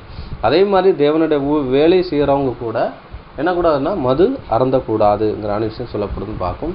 அதை கூட படிக்கலாம். 1 தீமோத்தேயு 3ஆம் அதிகாரம் 3, 4, 5, அதுக்கப்புறம் 8, 9 வசனங்களை வாசிங்க. தீமோத்தேயுக்கு எழுதின 1ஆம் நிருபம் அதிகாரம் 3 வசனங்கள் 3, 4, 5 மற்றும் 8, 9. அவன் மதுபான பிரியனும் அடிக்கிறவனும் இழிவான ஆதாயத்தை இச்சிக்கிறவனுமாயிராமல் பொறுமையுள்ளவனும் சண்டை பண்ணாதவனும் பண ஆசை இல்லாதவனுமாயிருந்து தன் சொந்த குடும்பத்தை நன்றாய் நடத்துகிறவனும் தன் பிள்ளைகளை சகல நல்லொழுக்கம் உள்ளவர்களாக கீழ்ப்படிய பண்ணுகிறவனுமாய் இருக்க வேண்டும். ஒருவன் தன் சொந்த குடும்பத்தை நடத்த அறியாதிருந்தால் தேவனுடைய சபையை எப்படி விசாரிப்பான்? அந்தப்படியே உதவிக்காரரும் இரு நாக்குள்ளவர்களாயும் மதுபான பிரியராயும் இழிவான ஆதாயத்தை இச்சிக்காதவர்களாயும் இராமல் நல்லொழுக்கம் உள்ளவர்களாயும் விசுவாசத்தின் இரகசியத்தை சுத்த மனசாட்சியிலே காத்து கொள்ளுகிறவர்களாயும் இருக்க வேண்டும். போதும் பார்க்கும். இங்கே என்ன சொல்லப்பட்டிருக்குன்னா 3ஆம் வசனத்தில் என்ன சொல்கிறேன்னா அவன் மதுபான பிரியனும் அப்படின்னு இருக்கு. அப்போ மதுபான பிரியன்னா அதை வந்துக்கிட்டு என்னன்னா அது மேலே பிரியம் வைக்கக்கூடாதுங்கிற விஷயம் சொல்ல பார்க்கும். சிலர் என்ன சொல்கிறாங்கன்னா நாங்கள் குடிச்சிட்டு நான் ரோட்லேயே படுத்து கிடக்கும். நான் அந்த மாதிரிலாம் இல்லையே, நாங்கள் வந்துட்டு குடிச்சிட்டு என்ன செய்கிறோம் பார்த்தீங்கன்னா வீட்டில் சைலண்ட்டாக இருக்கும்னு சொல்லி. நீங்கள் சைலண்ட்டாக இருந்தாலும் சரி, மற்றவங்களுக்கு உதவி இல்லாமல் இருந்தாலும் சரி, அதாவது ஓத்திரம் பண்ணாமல் நீங்கள் தண்ணி அடித்தாலும் சரி. அப்போ நாங்கள் வந்து தண்ணி அடித்து யாருக்கும் ஓத்திரம் பண்ணலையே அப்படிங்கிற விஷயம் சொல்கிறாங்க. நீங்கள் தண்ணி அடித்து ஓத்திரம் பண்ணாமல் இருந்தாலும் கூட அது பாவம் தான் சொல்லப்படுது. என்ன சொல்லப்படுதுன்னா அவன் மதுபான பிரியனும் அப்படின்னா மதுபான பிரியன் மதுக்கு அடிக்ட் ஆகிறதான் மதுபான பிரியனும் அடிக்கிறவனும். அப்போ மதுபானம் உள்ளே போயிட்டாலே ஆட்டோமேட்டிக்காக வீட்டில் சண்டை வரும், பொண்டாட்டி அடிக்கிற விஷயமா வரும் பார்க்கும். அது மாதிரி அடிக்கிறவனும் இழிவான ஆதாயத்தை இச்சிக்கிறவனுமான. அப்போ இழிவான ஆதாயத்தை இச்சிக்கிறன்னா லஞ்சம் வாங்குறது மற்ற காரியங்களை அங்கே சொல்கிறது பார்க்கும். இப்போ வந்து பொறுமை உள்ளவனும் சண்டை பண்ணாதவனும் இருக்கு. அப்போ வந்து ரொம்ப பொறுமையாக இருக்கணும், சண்டை பண்ணக்கூடாதுன்னு பார்க்கும். அப்போ மதுபானம் போயிட்டாலே அங்கே என்ன ஆயிரும் பார்த்தீங்கன்னா நிதானத்தை இழந்துருவாங்க, அங்கே சண்டை பண்ணுற ஒரு விஷயம் இருக்குன்னு பார்க்கும். பண ஆசை இல்லாதவனான்னு இருக்கணும். அப்போ பண ஆசை அவனுக்கு இருக்கக்கூடாதுன்னு பார்க்கும். யாருக்குன்னா அந்த ஊழியருக்கு இருக்கக்கூடாதுன்னு பார்க்கும். யாருன்னா கண்காணிப்பு ஊழியத்துக்குன்னு சொல்லப்பட்டிருக்கு. நீங்கள் கண்காணியானவன் எப்படி இருக்கணுங்கிறான விஷயத்த சொல்லப்பட்டிருக்கு. அதான் பிஷப்னு சொல்லி ஆங்கிலத்தில் இருக்குன்னு பார்க்கும். நீங்கள் அது படிச்சிங்கன்னா அங்கே புரியுன்னு பார்க்கும். அவன் அதுக்கப்புறம் என்ன பண்ணுற பார்த்தீங்கன்னா தன் சொந்த குடும்பத்தை நன்றாய் நடத்துகிறவனும். அப்போ என்னது தன்னோட மனைவி வீட்டுக்கு தேவையான காரியங்கள் எல்லாத்தையும் நடத்தணும், மனைவியை நல்லா நடத்தி தெரிஞ்சிருக்குன்னு பார்க்கும். பிள்ளைகளை சகல நல்லுலகத்திலையும் கீழ்ப்படிய பண்ணுகிறவனாக இருக்கணும். அவன் பிள்ளைகளை வந்துக்கிட்டு என்ன சத்தியத்தை வழி நடத்துகிறவனாக இருக்கணும் இல்லையா, பிள்ளைகளை குறித்து கெட்ட வார்த்தை போட்டு திட்டுற ஒரு மனிதனாக அங்கே இருக்கக்கூடாதுன்னு பார்க்கும். ஒருவன் தன் சொந்த குடும்பத்தை நடத்த அறியாதிருந்தால் தேவனுடைய சபை எப்படி விசாரிப்பான்? அப்போ உன் வீட்டிலேயே குடும்பத்தை பொண்டாட்டி பிள்ளையை ஒழுங்காக நடத்த துப்பு இல்லாதவன் சபையில் என்ன ஆயிடக்கூடாதுன்னா அவன் ஒரு மூப்பானாவோ இல்லாட்டினா அவன் கண்காணி வேலை செய்கிறதுக்கு எந்த தகுதி இல்லாதவன் அர்த்தம்னு பார்க்கும். அப்போ அவன் அப்படி இருக்கிறவன் யாரான்னு பார்த்தீங்கன்னா அவன் இருமாப்படைந்த பிசாசன் அடைந்த ஆக்கினைனாலே விழாதபடி நூதன சீசனாக இருக்கக்கூடாது. அப்படி வந்துட்டு போலியான வேஷம் தரிச்சுக்கிட்டு ஆட்டுத்தோல் போட்டு ஓனாயாக இருந்தானா அவன் யாரும் பார்த்தீங்கன்னா நூதனமான சீசன். அவன் அவனோட முடிவு என்ன பார்த்தீங்கன்னா 2ஆம் மரணத்துக்குள்ளே தான் இருக்கணும் வெளியே. அவன் வந்துட்டு சபை அங்கத்தினராக இருக்க வாய்ப்பு இல்லைன்னு பார்க்கும். அதுக்கப்புறம் பார்த்தீங்கன்னா 8ஆம் வசனத்தில் சொல்லப்படுது, அந்தபடியே உதவி ஊழியக்காரனும் 2 நாக்கு உள்ளவனாயின். 2 நாக்கு உள்ளவன்னா யார்கிட்டையும் டபுள் மீனிங், ஒரு சிஸ்டர்கிட்ட போய் வந்து டபுள் மீனிங்காக பேசுகிறக்கூடாது. அதுக்கப்புறம் வந்து 2 நாக்குங்கிறதுனா இங்கே கேட்டு அங்கே சொல்கிறது, அங்கே கேட்டு இங்கே சொல்லி சகோதரன்ட்ட விரோதத்தை ஒன்று பண்ணுறது. அந்த மாதிரி விஷயம் பண்ணுறவனும் நினைச்சது நல்ல ஒரு ஊழியக்காரனாக இருக்க முடியாது, உதவி ஊழியக்காரனாக அவன் இருக்க முடியாதுன்னு பார்க்கும். அதுக்கப்புறம் பார்த்தீங்கன்னா மதுபான பிரியனும் இருக்கு. மறுபடியும் சொல்கிறது மதுபான பிரியன்னா அது மதுக்கு ஒரு அடிக்டாக இருக்கிறவனுன்னு சொல்லப்பட்டிருக்கு. இழிவான ஆதாயத்தை இச்சிக்கிறவனாம் இராமல். அப்போ வந்துட்டு எந்த ஒரு காரியத்தை இழிவான காரியத்தை பதவி ஆசை பிடிச்சிக்கிட்டு என்ன பண்ணுறக்கூடாதுன்னு இச்சிச்சுட்டு எல்லாத்தையும் என்ன சபை விட்டு துரத்தணும், நம்ம மட்டும் தான் இருக்கணும், நம்ம தான் பாடம் எடுக்கணும், அப்படி அந்த தப்பான எண்ணம் இருக்கக்கூடாது. சபையில் இருக்கிற சகோதரர்களை துரத்தி விட்டுட்டு நம்ம தான் இருக்கணும் அப்படிங்கிறான எண்ணம் இருக்கக்கூடாதுன்னு பார்க்கும். அதை மதுபான பிரியன் இழிவான ஆதாயத்தை இச்சிக்கிறவன் இராமல் நல்லொழுக்கமாக இருக்கணும்னு இருக்கும். அப்போது நல்ல ஒழுக்கம் எல்லாரும் மனைவி பிள்ளை கூட நம்மளுக்கு சாட்சி கொடுக்கணும், சபையார் சாட்சி கொடுக்கணும், நம்மளுடைய உடன் ஊழியர்கள் நம்மளுக்கு சாட்சி கொடுக்கணும், நம்மளோட உற்சாக உறவினர்கள் நம்மளுக்கு சாட்சி கொடுக்கணும். இப்படி ஒரு சாட்சியான ஒரு ஜீவியம் வாழ்ந்தால் தான் அவன் என்ன பண்ண பார்த்திங்கன்னா நல்ல ஒரு ஊழியக்காரன்ங்கிற விஷயத்த சொல்லப்படுதுன்னு பார்க்கணும். அதுக்கப்புறம் பார்த்திங்கன்னா அன்புக்குரிய சகோதரர்களே அதான் ஒரு விஷயம் சொல்லப்படுது. அதுக்கப்புறம் பார்த்தா ஆரோன் இருந்துச்சுன்னா ஆரோன் அவனோட குமாரன், அதுக்கப்புறம் பார்த்தா இவங்க வந்து ஆசாரி ஊழியம் செய்கிறாங்கன்னு பார்க்கும். வந்து இந்த ஆரோன் யாருன்னு பார்த்தீங்கன்னா இந்த லேவரிகளை அடையாளப்படுத்துது அப்படிங்கிற விஷயம் சொல்லப்படுதுன்னு பார்க்கும். நம்ம அதை கூட நம்ம படிச்சிடலாம். எபிரேயர் 5:4 படிக்க போகிறோம். ஏன்னா அந்த கிருபாசன தண்டையில் வந்துக்கிட்டு அந்த இருக்கிற விஷயத்தை நம்ம படிக்க போகிறோம்னு பார்க்கும். ஆரோன் யாரை அடையாளப்படுத்துகிற விஷயமா இருக்குன்னு பார்க்க போகிறோம். எபிரேயர் 5:4 விஷயம் படிக்கலாம். எபிரேயருக்கு எழுதின நிருபம் அதிகாரம் 5 வசனம் 4.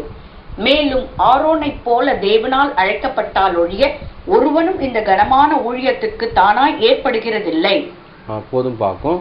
பார்த்தீங்கன்னா தேவன் என்ன பண்ணுறாரு பார்த்தீங்கன்னா அந்த ஊழியத்துக்கு தேவன் அழைக்கிறான்னு பார்க்கணும். ஆரோனை போல் அழைக்கப்பட்டால் ஒழிய இந்த கனமான ஊழியத்தை யாராலும் செய்ய முடியாதுன்னு இருக்கு. இப்போ பார்த்தீங்கன்னா அந்த கோராயின் புத்திரர்கள் என்ன பண்ணாங்க பார்த்தீங்கன்னா ஆரோன் மட்டும் தானே நீங்கள் வந்துட்டு தேவ ஊழியத்தை செய்ய முடியும், நாங்களும் செய்கிறோங்கிறான்னு சொல்கிறாங்க. அப்போ எல்லாருடைய ஒரு கோலையும் வாங்கி நினச்சிறாங்க வைக்கிறாங்க. அப்போ யாருடைய கோல் துளி இருக்குதோ அவங்க தான் அந்த ஆசாரிய கூடாரத்துக்கு அந்த ஆசாரிய ஊழியத்துக்கு தேர்ந்தெடுக்கப்பட்ட மனுஷனுங்கிறான விஷயம் சொல்கிறான்னு பார்க்கும். ஏன்னா மோசே வந்துட்டு தன்னோட சகோதரனுக்கு இந்த ஆசார ஊழியம் கொடுத்தனால அவன் வந்துட்டு சொந்த சகோதரனுக்கு கொடுத்துட்டான், இது தேவனால் ஏற்படுத்தினது இல்லை. அப்போ வந்துட்டு அவன் வந்துட்டு உறவு முறையில் அனைத்து கொடுத்துருக்கான் அப்படிங்கிற ஒரு விஷயம் அங்கே வந்துச்சுன்னு பார்க்கும். அதனால் என்ன பண்ணுறாரு பார்த்தீங்கன்னா இவங்களுக்கு என்ன பண்ணுறாரு பார்த்தீங்கன்னா அந்த கோள்களை வாங்கி வச்சதுக்கப்புறம் தேவன் தேர்ந்தெடுத்த மனுஷனுடைய கோல் வந்து துளிர்க்குன்னு சொல்கிறாரு. அங்கே பார்த்தீங்கன்னா அங்கே துளிர்க்குது, அங்கே வந்து பூ பூத்து வாதுமை அந்த பழத்தை அங்கே வைக்குதுன்னு பார்க்கணும். அப்போ வந்து இந்த விஷயம் என்ன சொல்ல வருதுன்னு அந்த மெசேஜ். அப்போ வந்து தேவன் வந்துக்கிட்டு என்ன பண்ணுறா பார்த்தீங்கன்னா அந்த ஆரோனை தேவன் வந்துக்கிட்டு என்ன பண்ணுறா செலெக்ஷன் பண்ணிட்டாருங்கிறான விஷயம் சொல்லப்படுதுன்னு பார்க்கணும். அதை தான் என்ன சொல்கிற பார்த்தீங்கன்னா ஆரோனை போல் அழைக்கப்பட்டால் ஒளி. அப்போ தேவன் யாரை தான் அழைச்சிருக்கானோ ஆரோனை தேவன் அழைச்சிருக்கான்னு பார்க்கும். பூ பூத்து காய் கொடுக்குற விஷயம்னா ஒரு கனிகள் நிறைந்த ஒரு வாழ்க்கையை ஒரு அடையாளப்படுத்துகிற விதமாக இருக்குன்னு பார்க்கும். அப்போ பார்த்தீங்கன்னா அந்த அழைக்கிற விஷயம் பார்த்தீங்கன்னா நம்மளை கூட நினச்சிடாரு ஆரோனை போல் நம்ம அழைச்சிருக்கான்னு பார்க்கும். அப்போ என்ன சொல்கிறாருன்னா ஊரில் ஒருவனும் வம்சத்தில் ஒருவனும் ஜாதியிலும் ஒருவனாக வேறு பிரித்து நம்மளை வந்து தேவன் அழைச்சிருக்கிறாருங்கிற விஷயம் சொல்லப்படுதுன்னு பார்க்கும். அதை கூட நம்ம படிக்கலாம். எரேமியா 3ஆம் அதிகாரம் 14-15 வசனம் படிக்கலாம். எரேமியாவின் புஸ்தகம் அதிகாரம் 3 வசனங்கள் 14 மற்றும் 15. சீர்கெட்ட பிள்ளைகளை திரும்புங்கள் என்று கர்த்தர் சொல்லுகிறார். நான் உங்கள் நாயகர். நான் உங்களை ஊரில் ஒருவனும் வம்சத்தில் 2 பேருமாக தெரிந்து உங்களை சியோனுக்கு அழைத்து கொண்டு வந்து உங்களுக்கு என் இருதயத்துக்கேற்ற மேய்ப்பர்களை கொடுப்பேன். அவர்கள் உங்களை அறிவோடும் புத்தியோடும் மேய்ப்பார்கள். போதும் பார்க்கும். அப்போ என்ன சொல்றாருன்னா நான் உங்கள் நாயகர் சொல்லிட்டு சொல்றாரு.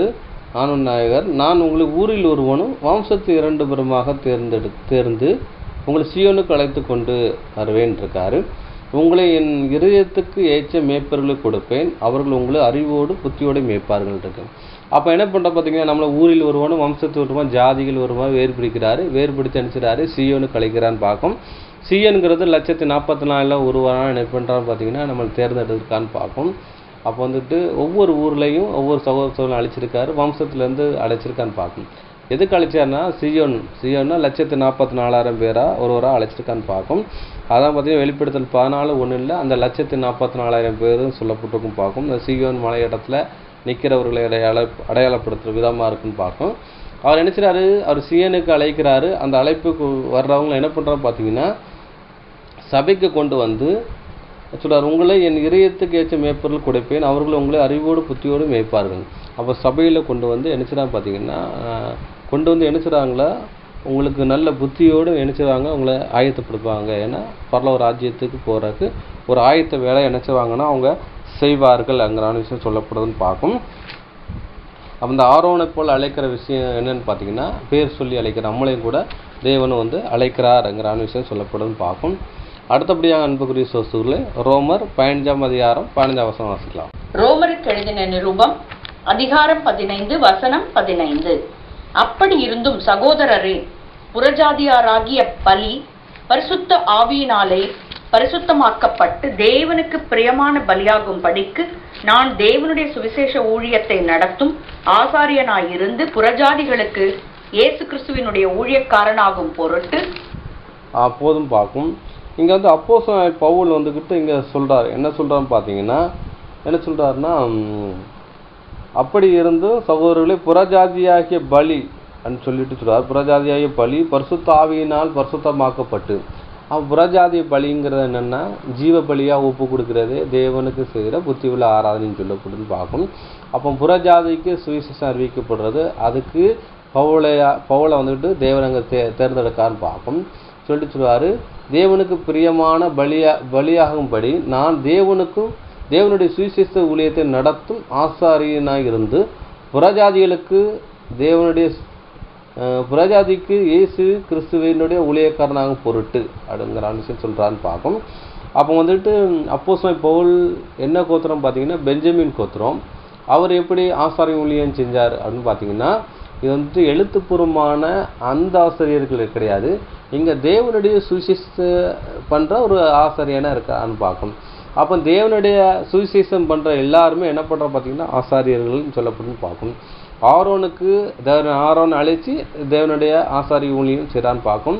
அங்கே என்ன பண்ணுறாரு பார்த்தீங்கன்னா பலி காணிக்கை பண்ணுறாரு. அது வந்து ஒப்புரவாக்குதல் ஊழியம், தேவனோட மனுஷனுக்கு ஒப்புரவாக்கும் ஊழியமும் மன்னிக்கிற அந்த காரியங்களை அந்த என்ன செய்வது அந்த பலி காணிக்கை அங்கே செலுத்தப்படுறதுன்னு பார்க்கும். அதே மாதிரி பார்த்தீங்கன்னா சுவிசேஷத்தினுடைய வேலை என்னென்னா ஒப்புரவாக்குறதுன்னு ஊழியன்னு பார்க்கும்.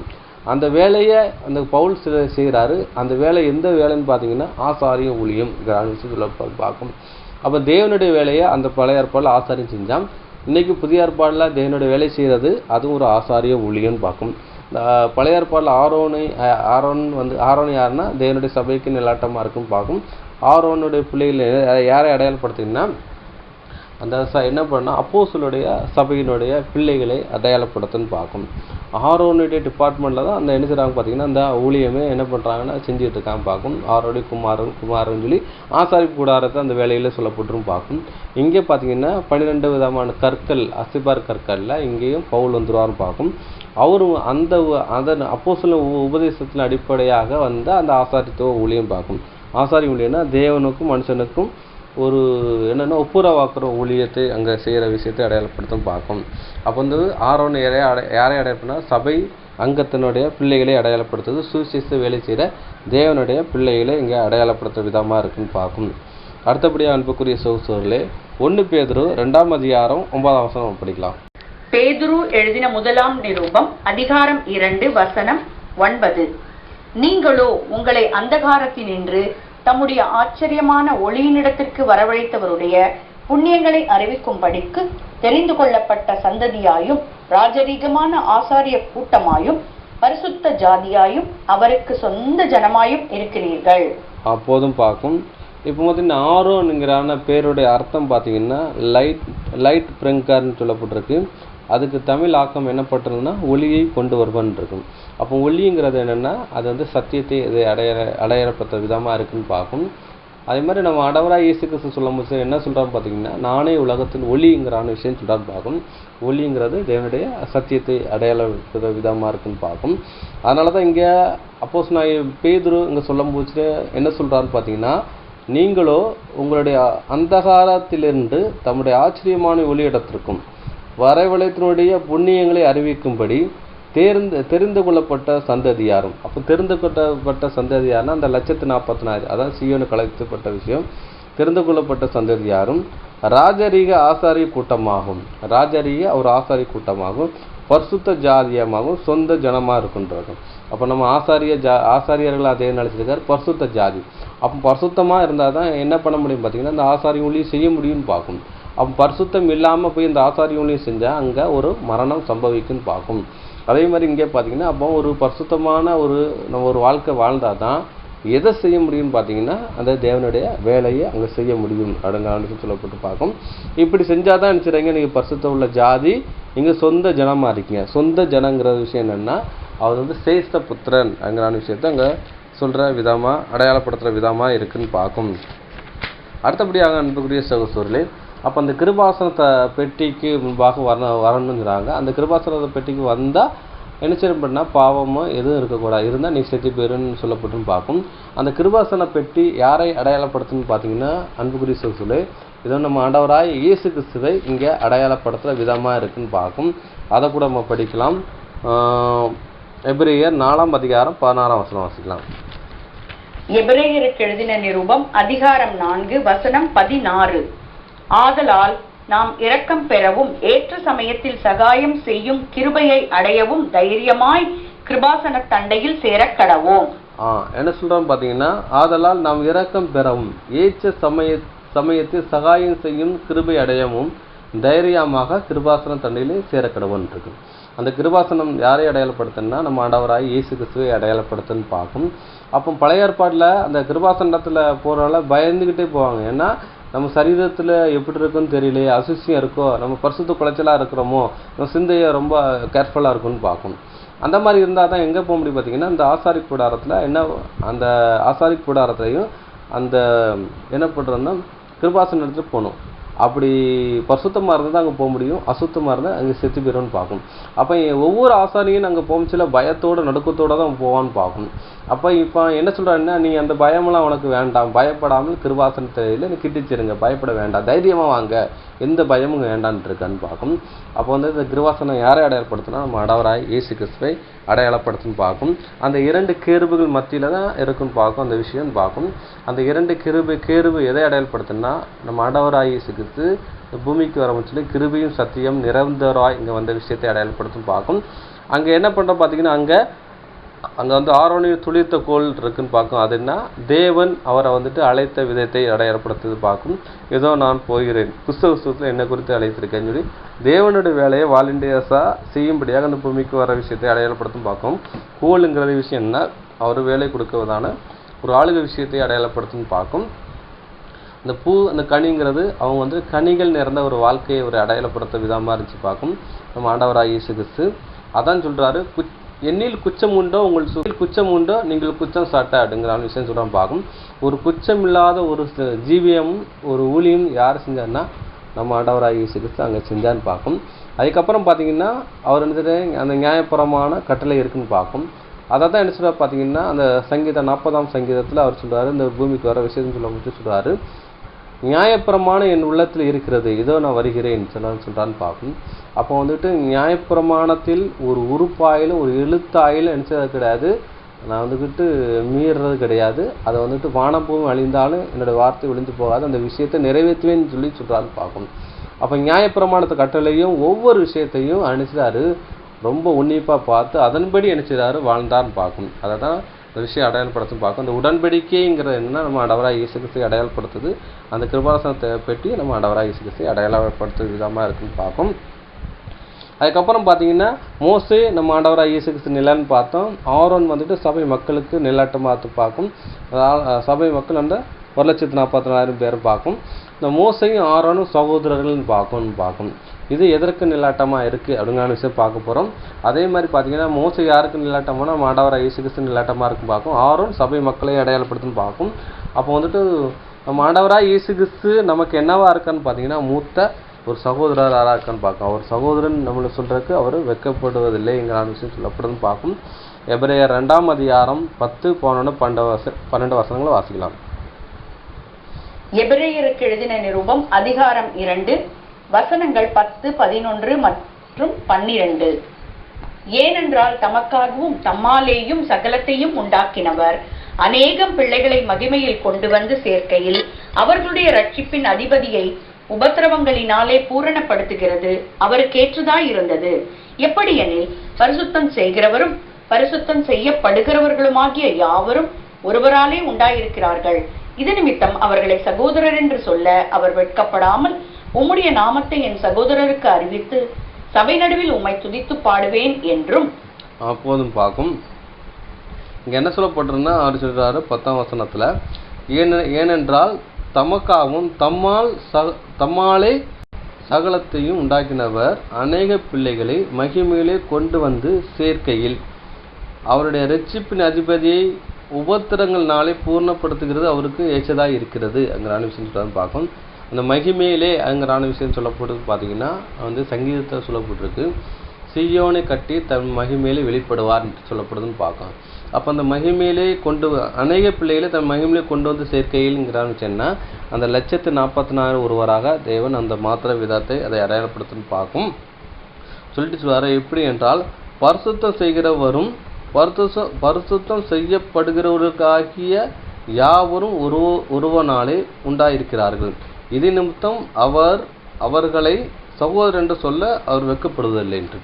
அப்போ வந்துட்டு சபை மக்களுக்கு ஆரோனுக்கு என்னவா இருக்கான்னு பார்த்தீங்கன்னா மோசே வந்துக்கிட்டு சகோதராக இருக்கும் பார்க்கும். மோசே நம்ம ஆண்டவராகிய இயேசுவுக்கு நிலன்னு பார்க்கும்.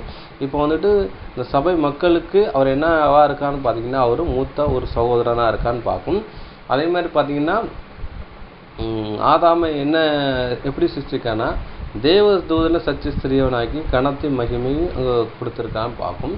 பூமி யாருடைய கட்டுப்பாட்டில் இருக்குன்னு பார்த்தீங்கன்னா ஆதாமனுடைய கட்டுப்பாட்டில் கொடுத்துருக்கான்னு பார்க்கும். அதே மாதிரி பார்த்தீங்கன்னா பரலோகத்திலேயும் உலகத்திலுடைய விஷயங்கள் யாருடைய கட்டுப்பாட்டில் இருக்குன்னு பார்த்தீங்கன்னா அவருடைய குமாரனாகிய இயேசு கிறிஸ்துனுடைய கட்டுப்பாட்டில் இருக்குன்னு பார்க்கும். அவர் தான் நேசகுமாரனுங்கிறான விஷயம் சொல்லப்படுது பார்க்கும். அதுக்கப்புறம் நம்ம மனுஷகுமார் மனிதர்களே கொடுக்கும் பார்க்கும். இப்போ குமாரருங்கிறான விஷயம் சொல்லப்படுதுன்னு பார்க்கும். அப்போ வந்துட்டு இயேசு கிறிஸ்துவனுடைய உடன் சகோதரர் யார் இருக்கான்னு பார்த்தீங்கன்னா இந்த ஆதாமனுடைய சந்ததிகளை அடையாளப்படுத்தும் பார்க்கும். அந்த சந்ததியில் பரிசுத்தமாக்கப்பட்ட அந்த சந்ததி சபை வகுப்பார் வந்துட்டு அதுக்கு ஒரு நிழலாட்டமாக இருக்கான்னு பார்க்கும். அதான் சொல்லிட்டு என்ன சொல்லுவார் பார்த்தீங்கன்னா, சகோதரன் என்று சொல்ல அவர் வெட்கப்படாமல் உம்முடைய நாமத்தை என் சகோதரருக்கு அறிவித்து, உங்கள் நாம சகோதரருக்கு அறிவித்துன்னா சபை மக்களுக்கு அறிவித்து சபையில் நடுவில் உண்மை துதித்து பாடுவேன்றது. அப்போ வந்துட்டு எங்கே இருக்காங்கன்னு பார்த்தீங்கன்னா சபை, இஸ்ரவேல் சபைன்னு சொன்ன மாதிரி இங்கே தேவனுடைய சபையாகிய அந்த என்ன பண்ணான்னா அந்த 1,40,000 பேரை அதை அடையாளப்படுத்துகிற விதமாக இருக்குன்னு பார்க்கும். அடுத்தபடியாக அன்புக்குரிய சகோதரர்களே, இஸ்ரவேல் புத்திரராகிய சபையாரிடத்து பாவ நிவர்த்தி பலிங்கிறான விஷயத்தை நம்ம படித்தோம். லேவியாகவும் 16ஆம் அதிகாரம் 5ஆம் வசனத்தில் இஸ்ரவேல் புத்திரருக்கும் சபையாரத்து பாவ நிவர்த்தி பலிங்கிறான விஷயம் சொல்லப்படுதுன்னு பார்க்கும். அப்போ அவங்களுக்காக ஒரு பலி செலுத்துகிற ஒரு விஷயத்தை அடையாளப்படுத்துதுன்னு பார்க்கும். முதல்ல அவங்களுக்கு அந்த பலி செலுத்துகிற விஷயம் அடையாளப்படுத்துன்னு பார்க்கும். அப்போ இஸ்ரவேல் புத்திரர் யாருன்னு பார்த்தீங்கன்னா அவருடைய சேஷ்ட புத்திரனுங்கிறான விஷயம் சொல்லப்படுதுன்னு பார்க்கும். யாத்திராகமம் 4:22 வாசிக்கலாம். யாத்திராகமம் அதிகாரம் 4 வசனம் 22. அப்பொழுது நீ பார்வோனோடே சொல்ல வேண்டியது என்னவென்றால், இஸ்ரவேல் என்னுடைய குமாரன், என் சேஷ்ட புத்திரன். இஸ்ரவேல் ஜனங்களை குறித்து என்ன சொல்றா பார்த்தீங்கன்னா அவங்க என் சேஷ்ட புத்திரன் இருக்கு. சேஷ்ட புத்திரன்னா விசேஷ புத்திரன், முதற் பலன்ங்கிற விஷயத்தை சொல்லப்படுதுன்னு பார்க்கும். அதுக்கப்புறம் பார்த்தீங்கன்னா என்னாகும் படிக்கலாம். என்னாகும் 3:12 லேவியர்களையும் என்ன சொல்றான்னு பார்த்தீங்கன்னா அதனுடைய முதற் பலன்ங்கிற விஷயம் சொல்றான்னு பார்ப்போம். பாருங்கள். என்னாகமம் அதிகாரம் 3 வசனம் 12. இஸ்ரவேல் புத்திரரில் கர்ப்பம் திறந்து பிறக்கிற முதற் பேரான யாவுக்கும் பதிலாக நான் லேவியரை இஸ்ரவேல் புத்திரரில் இருந்து எடுத்துக்கொண்டேன், அவர்கள் என்னுடையவர்களாய் இருக்கிறார்கள். அப்போதும் பார்க்கும். அப்போ பார்த்தீங்கன்னா இஸ்ரவேல் ஜனங்களை தன்னுடைய சிரேஷ்ட புத்திரன் சொல்கிறாரு, அங்கே என்னோட முதற் பலன் சொல்கிறாரு. அப்போ உலகத்திலே அங்கே வந்து வேறு பிரிக்கப்பட்ட ஜனமாக இஸ்ரேல் ஜனங்களை சிரேஷ்ட புத்திரன் முதற் பலனாக எடுக்கிறான்னு பார்க்கும். அதே மாதிரி பார்த்தீங்கன்னா இஸ்ரேல் ஜனங்கள்லையுமே என்ன பண்ணுறா, லேவியர்களை முதற் பலனாக என்ன பண்ணுறா பார்த்தீங்கன்னா அவர் வந்துட்டு தேர்ந்தெடுக்கான்னு பார்க்கும். ஏன் தேர்ந்தெடுக்கான்னு பார்த்தீங்கன்னா அவருடைய வேலைகளுக்கு செய்கிறதுக்காக அங்கே தேர்ந்தெடுக்கான்னு பார்க்கும். அதே மாதிரி பார்த்தீங்கன்னா இங்கே இஸ்ரவேல் ஜனங்களே என்ன பண்ணுறாங்க, சேஷபுத்திரன் சொல்லப்படுதுன்னு பார்க்கும். அதே மாதிரி சபையை தேவன் நினைச்சாரு அந்த தேர்ந்தெடுக்கான்னு பார்க்கும். அவங்களும் சேஷபுத்திரன் தான் பார்க்கும். அவங்கள சேஷபுத்திரன் சொல்லப்பட்டுன்னு பார்க்கும். அதில் தேவனுடைய வேலை செய்கிறாங்கன்னு பார்க்கும். வேலை செய்கிறது யாருன்னா பர்டிகுலராக ஒரு சில பேர் தான் நினைச்சாங்க வேலை செய்வாங்கன்னு பார்க்கும். சபையில் ஒரு 100 பேர் இருந்தாங்கன்னு வைங்களேன், அதில் ஒரு 20 பேர் என்ன பண்ணுவாங்கன்னா தேவனுடைய வேலையில் செய்வான்னு பார்க்கும். அப்போ வந்துட்டு அந்த 80 பேரோட நிலவரம் என்னவா இருக்குது, ஒரு கொஸ்டின் மார்க் இருக்குது, அப்படி தானே? அப்போ பார்த்தீங்கன்னா அந்த எப்படி அந்த லேபரில் அந்த இஸ்ரேல் ஜனங்களை லேபரை பிரித்து தேவனுடைய வேலை செய்கிறதுக்கு அங்கே வந்துட்டு வேறு பிரித்து அவர் செஞ்சாரோ, அதே மாதிரி சபையில் வந்துட்டு சிலரை வேறு பிரித்து தேவனுடைய வேலை செய்கிறதுக்கு அவங்க என்ன செய்கிறாரு, அவங்கள வந்துட்டு வேறு பிரித்து செய்கிறான்னு பார்க்கும். அதாவது என்ன பண்ணுவாங்கன்னா ஊழியம் செய்கிறவங்களுக்கும் ஊழியம் செய்யாதவங்களுக்கு ஒரு கணத்தை மகிமையை கொடுக்கான்னு பார்க்கும்.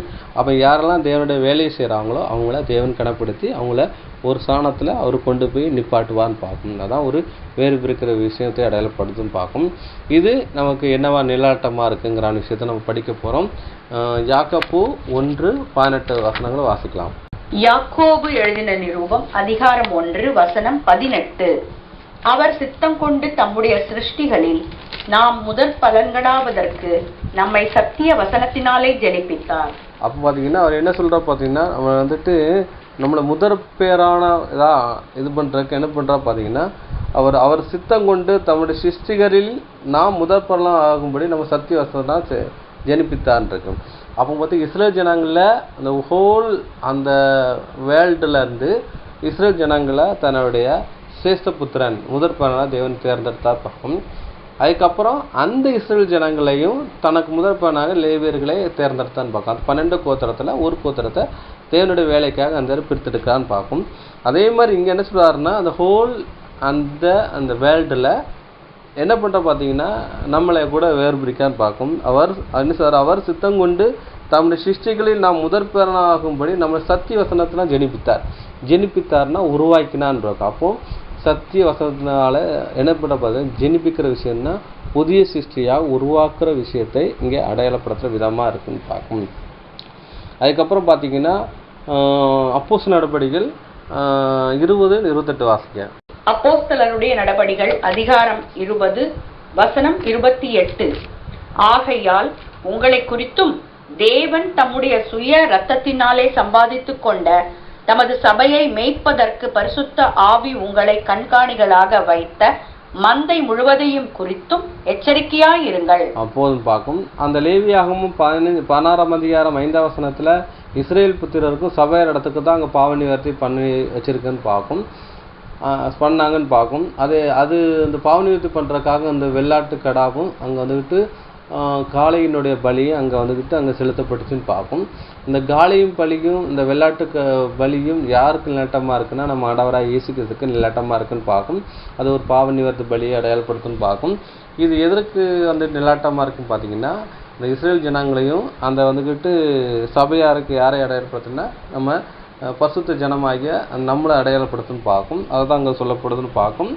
என்ன சொல்லப்பட்டிருக்குன்னா, ஆகையால் உங்களை குறித்து தேவன் தம்முடைய சுய இரத்தத்தினால சம்பாதித்து கொண்ட தமது சபையை மீட்பதற்கு. அப்போ பார்த்தீங்கன்னா எதன் மூலமாக நம்ம வந்துட்டு மீட்டெடுக்கான்னா அவர் சுய ரத்தத்தினால இயேசு கிறிஸ்து ரத்தத்தினால அனுப்பிச்சிடாது மீட்டு கொண்டது இது பார்க்கும். அதை அவருடைய அனுப்பிச்சிடாது தேவன் தம்முடைய சுய ரத்தத்தினால சம்பாதித்து கொண்ட தம்ம சபையை மீட்பதற்கு. அப்போ வந்துட்டு தேவன் வந்துக்கிட்டு சுய ரத்தத்தினால முதல்ல எதை சம்பாதிச்சுன்னா சபையை தான் சம்பாதிச்சான்னு பார்க்கும். அந்த சபை வந்துட்டு அந்த 1,44,000 பார்க்கும். 1,44,000 பேரை அடையாளப்படுத்துன்னு பார்க்கும். இந்த சபையை மேய்க்கிறதுக்கு தேவன் என்ன கொடுத்துருக்காரு பார்த்தீங்கன்னா ஹோலி ஸ்பிரிட்டோட கைட்னஸ்ன்னு பார்க்கும். பரிசுத்த ஆவியினுடைய வழிநடத்தில் கொடுத்து வச்சிருக்கான்னு பார்க்கும். அந்த மந்தை முழுவதையும் குறித்து மேய்க்கிறதுக்கு வச்சுருக்கான்னு கண்காணிப்பு வச்சுருக்கான்னு பார்க்கும்.